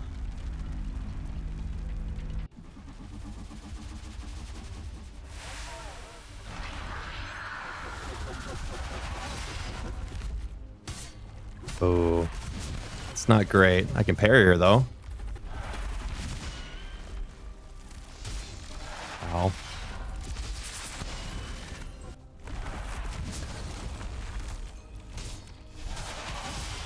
Those 2 swings I get.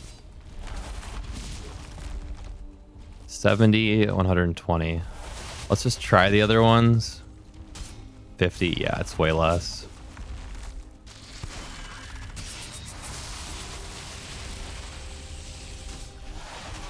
See, this is when it starts to get pretty bad. This fight is just shitty. We are going to be in it for the long haul, guys.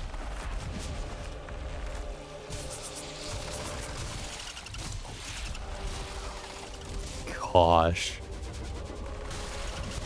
Dude.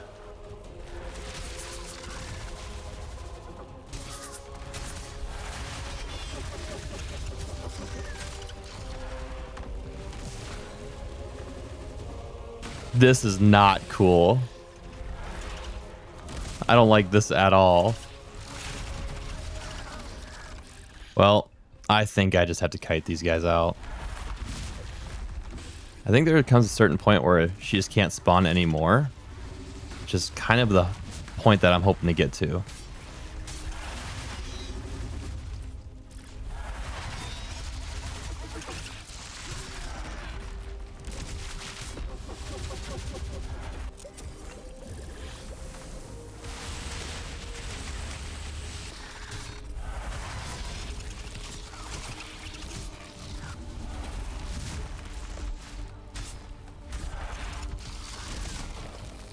Really now?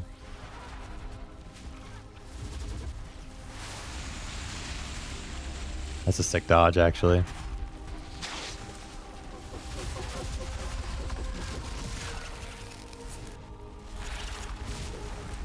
There's an opening.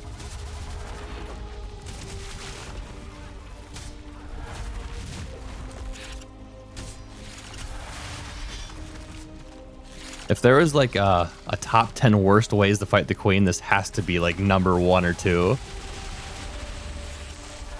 This is so scuffed. I mean, we're making progress. It's just so painful.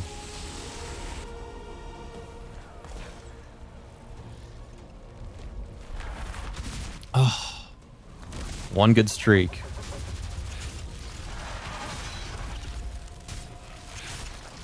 The worst thing you can do is get caught in the corner. Come around this pillar. Oh, she attacks immediately after that. I always forget that.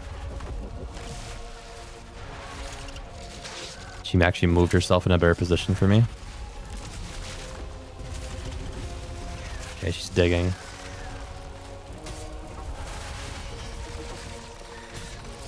I wish she wasn't on the stairs. Oh, yes, perfect. Just hit her. Oh my god. That fight was so annoying. I'm just gonna leave. Actually, no. Don't leave. Gotta build the skill. Get me out. We got one left.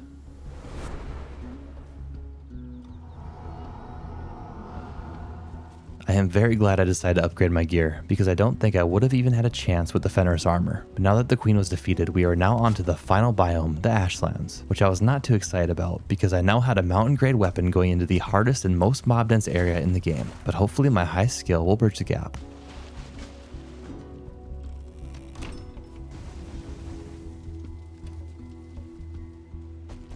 And we got the Drakkar.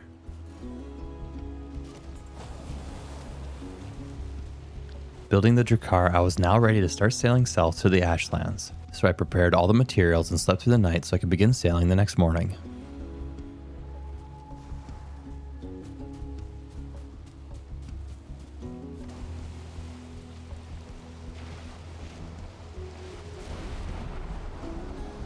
It wouldn't be Valheim if you weren't sailing through a thunderstorm the whole time.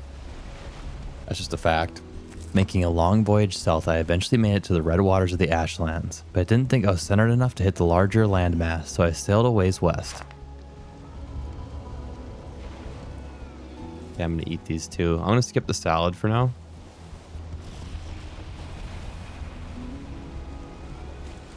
I'm gonna lose wind going around this one. Sailing to the Ashland shore is always a bit nerve-wracking, especially when you have no ranged weapon to take out bone moths with, so I would just have to hope I didn't run into any as I approached the Ashlands coastline. It's completely blocking me off, guys. Usually my landings are clean. Turn. Where's the shore? Maybe we should try to repair. Can I place one? Yes. Okay, good. I was at halfway. So if I did run into a bone maw, I would be screwed. There's the shore. Let's land here. Ditch the boat, and I'm just going to pop everything because I do not want to die here at all.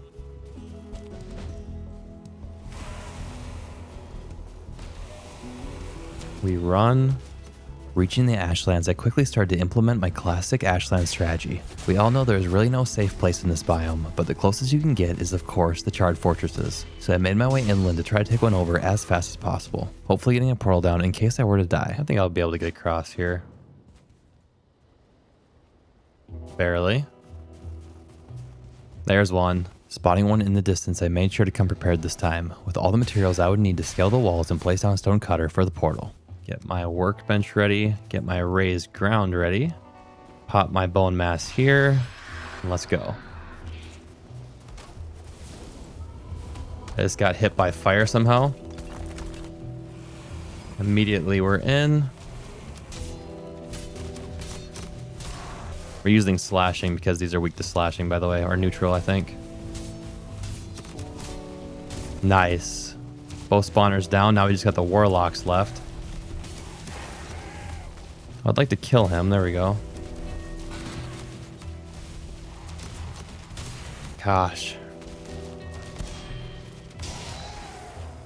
He's summoning a lot of stuff. Okay, kill this last marksman. Now it should be just the warlocks and twitchers left.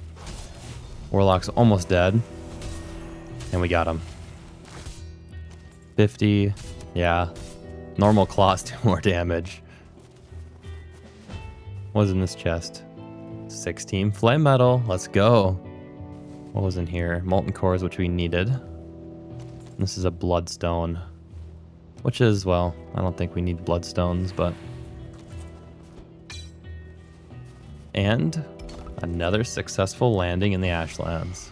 Clearing the charred fortress and placing down my first stone portal, I now had a secure location in the Ashlands. And after that, I dug down to retrieve the loot from the center. I'd say the fists are not the most ideal thing, but they weren't horrible. Do not see Fodder's location. Nope, not in this one. Dang it. But 33 phlegm metal. This is why you get the fortresses early, guys. That's crazy. And we got 2 bell fragments, not 3. Oh no. Just pop it right into the furnace. Returning to base, I began smelting down all the flame metal I collected from the fortress, but having skipped other essential Ashlands materials, I went back the next morning to explore the area.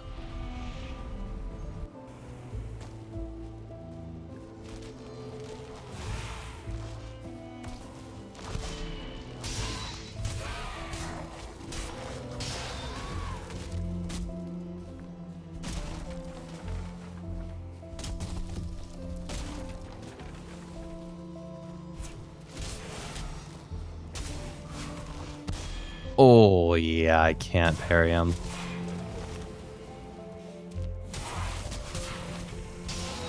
After killing a bunch of charred and collecting materials from the surrounding area, I returned to the fort to do some upgrades and restock my smelter.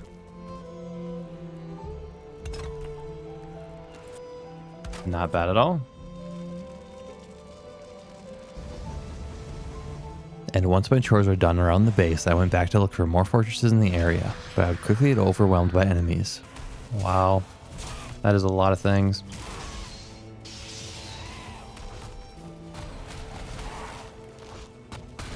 Oh, he actually hit me. Okay, I need to take a healing potion. Nice. Now I can actually do some stuff.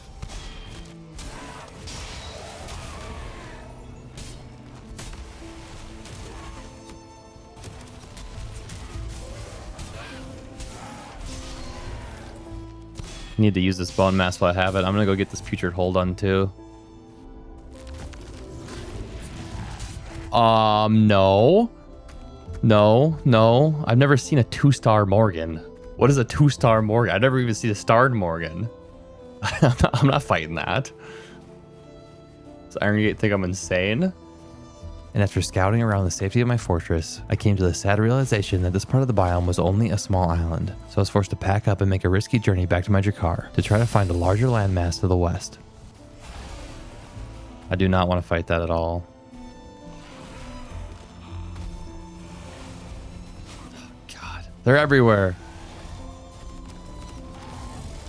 Oh, okay. Run away. Holy crap. Can I get out of here? I've made a mistake. I need to find a putrid hole fast. Running for my life, this is when I learned that fist weapons against the fallen Valkyrie are absolutely horrible. Their hitbox seems to hover just out of range, causing me to only land about 20% of my swings, which eventually led to me retreating further. Finding refuge in a putrid hole, I took out the Morgan within and waited for the coast to be clear on the outside.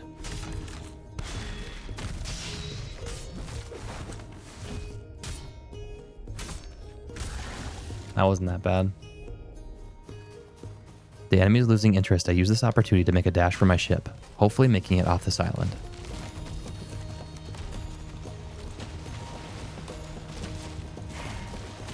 Morgan's still attacking me. Oh God. Escaping this horribly enemy-ridden wasteland, I took a short trip over to a terrible monster-ridden battlefield. This should be relatively safe.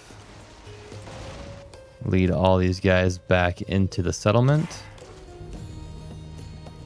Lead this Morgan into the settlement. And after securing a location near a friendly settlement, I went back to base to sleep through the night, returning the next morning to look for yet another charred fortress.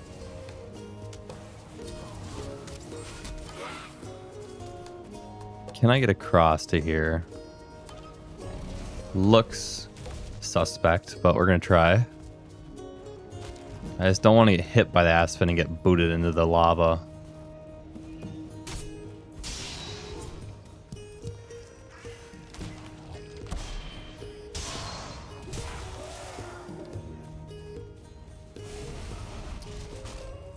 My God.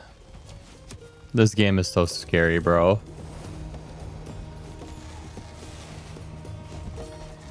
Avoiding most enemies, I eventually made it to another fortress, which I tried to clear out the monsters around. It's never ending. Oh my, there's a... Fuck!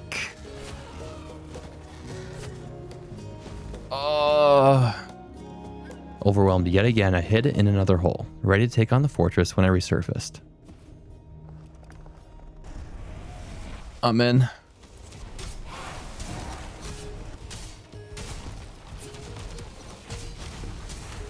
We got him.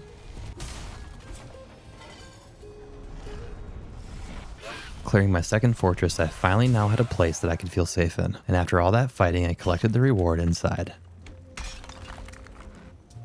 I don't see a location in this one either. Oh no, there is. We have found fodder. This must go way down then.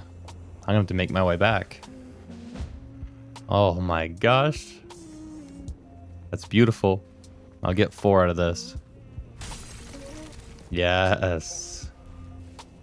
Finding the location of fodder, I returned to the fist to resupply and plan my next move. Let's try to see if we get a double bell. We did!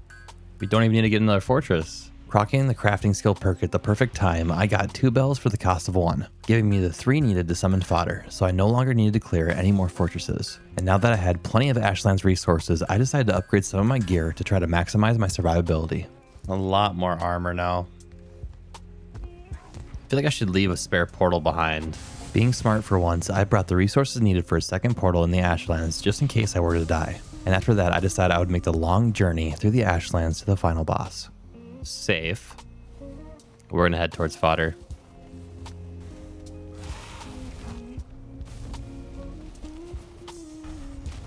Oh, fuck.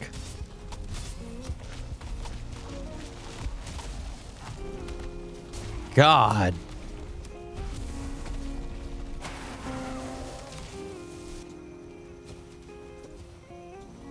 Oh, I ran out of stamina and almost just burned myself to death.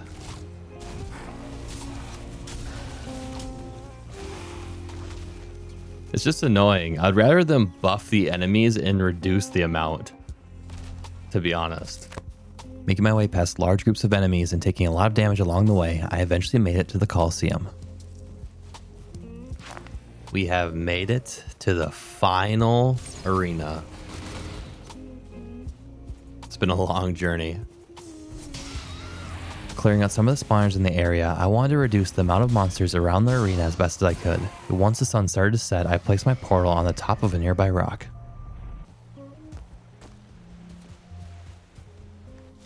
So random Grey Dwarf. What you doing in here? Now that I was back in the fort, I wanted to start preparing for the fight. And the first thing I wanted to do was make the Mistlands Feast. This is because toward the later parts of the game, I like to maximize my health pool. So recently I've been running 2 health foods and a feast. Boom. There we go. Still needing a little more flame metal to fully upgrade my gear, I went back into the Ashlands to harvest some ore from one of the spires that spawn inland. I tried just to hold the attack button on him. I don't like the 2-star there.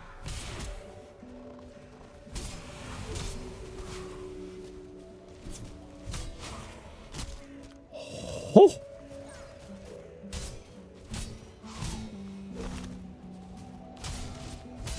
Got him.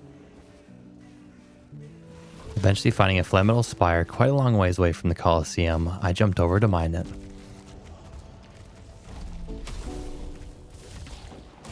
This is not good. We're just gonna pop out mass. I am scared.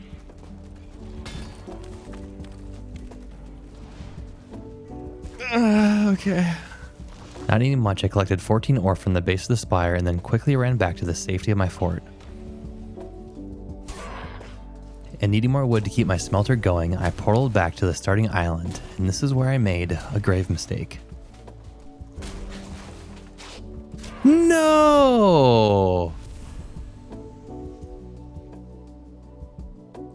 Disqualified. No, dude.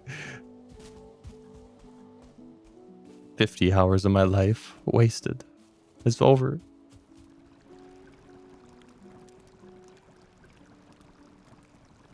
This whole run I was trying really hard not to accidentally hit anything with my axe, and at the very end, right before the final fight, I managed to get 1 axe skill. But I suppose mistakes happen, so I returned to my base to make all the final upgrades and preparations for fodder. 12 cooking, by the way. I need to do something about the cooking skill. If you can make it all the way to the Ashlands without dying 1 time and being at 12 cooking, there's something wrong there. And then upgrade my armor 1 more time.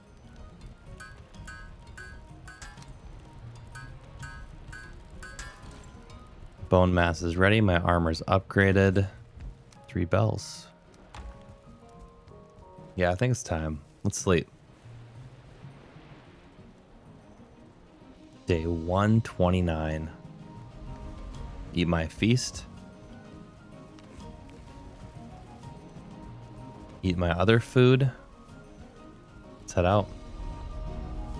Gotta clear out the general area. I'm just going to drink everything right away because I want to be on the same schedule, kind of. I mean, they're just going to keep coming, so I might as well just... Being the strongest and most prepared I could, I rang the bells to summon fodder, who would serve as the final test for my fist weapons. Alright, guys. This is it. Where's he at? There he is. Of course, there's a warrior already here. Oh, I do no damage. Oh, I do no damage. I'm already getting hit by meteors because I'm stupid.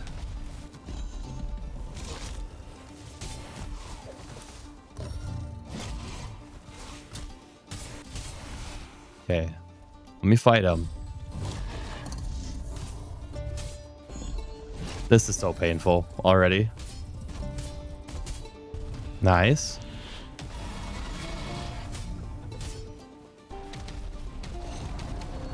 No, we're already on this phase.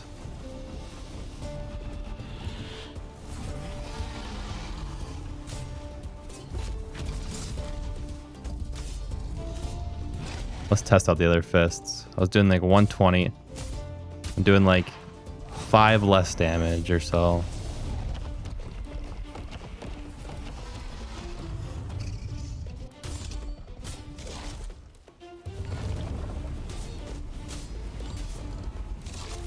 It's gonna start spawning the dudes soon, and that's when it's gonna start really getting annoying.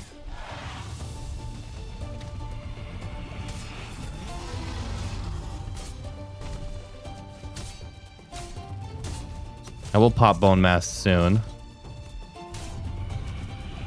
Perfect. This is a really good phase. This is huge for us. Yes, keep attacking me. No. That was a good run though. I'll probably pop bone mass once he summons more guys. Hopefully I can get him in a melee rotation. All his soldiers are dead.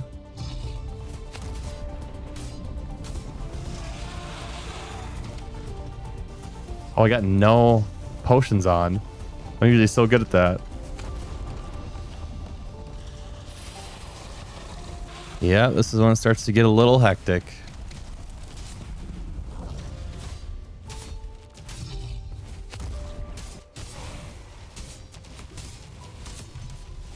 It's a lot of guys.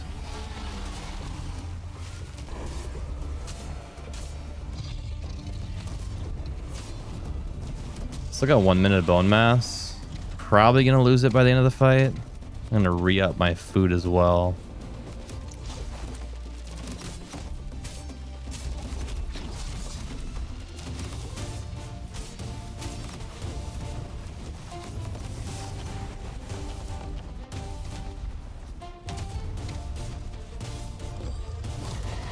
Just have to be patient.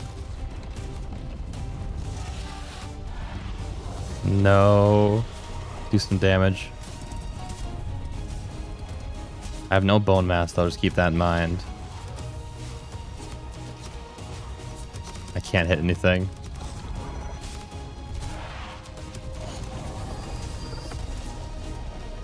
So close. I just really wanted to finish him off there. He's coming out to me. He wants me. He's made a mistake. Yes.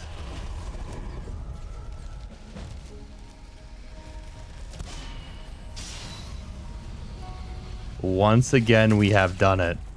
And that was actually pretty clean this time. I mean, it was bad, but it wasn't that bad, you know? If you guys have seen the last video, I came to the conclusion that knives are actually not that bad. But honestly, fists are awful. I honestly did not like running those. Take one last look at our starter. Dang. I kind of like this build. We went from punching bears with our fists all the way to killing fodder. This was a fun playthrough. Turn in the head. As we wrap up this challenge, I have a few thoughts on fist weapons. After doing a whole playthrough with around 60 hours of playtime, I can confidently say that fist weapons are my least favorite weapon in the game. And I think that comes down to just a few things. There only being 3 in the game, with the maul claws being mostly pierce damage, making them pretty bad. The range and animation I think in general kind of sucks. And I am not at all a fan of the secondary kick attack. Sure, it's useful sometimes for a quick stagger, but you often can't even capitalize on it because it knocks them out of range. But there is a few good things. The parry bonus is nice, and the no movement speed penalty is pretty useful. Anyway, that goes to show you that having high skill in a weapon can definitely carry, and me not dying this run made this playstyle very doable despite having a silver grade weapon into the Ashlands. And this is probably going to be my last upload before 1.0 drops, which I am very excited for. And I'm still considering streaming at launch, but if I don't get to it, I will definitely have a video out not long after the game releases. Before we end, I just want to give one more shout out to my collaboration with Epic Desk, because I had a lot of fun making this mouse pad with them, and hopefully we can do another collaboration in the future. And if you guys have made it to the end of this 2-hour-long video, maybe you can drop me a like and possibly even subscribe. Thanks for watching, and I'll see you guys in the deep north.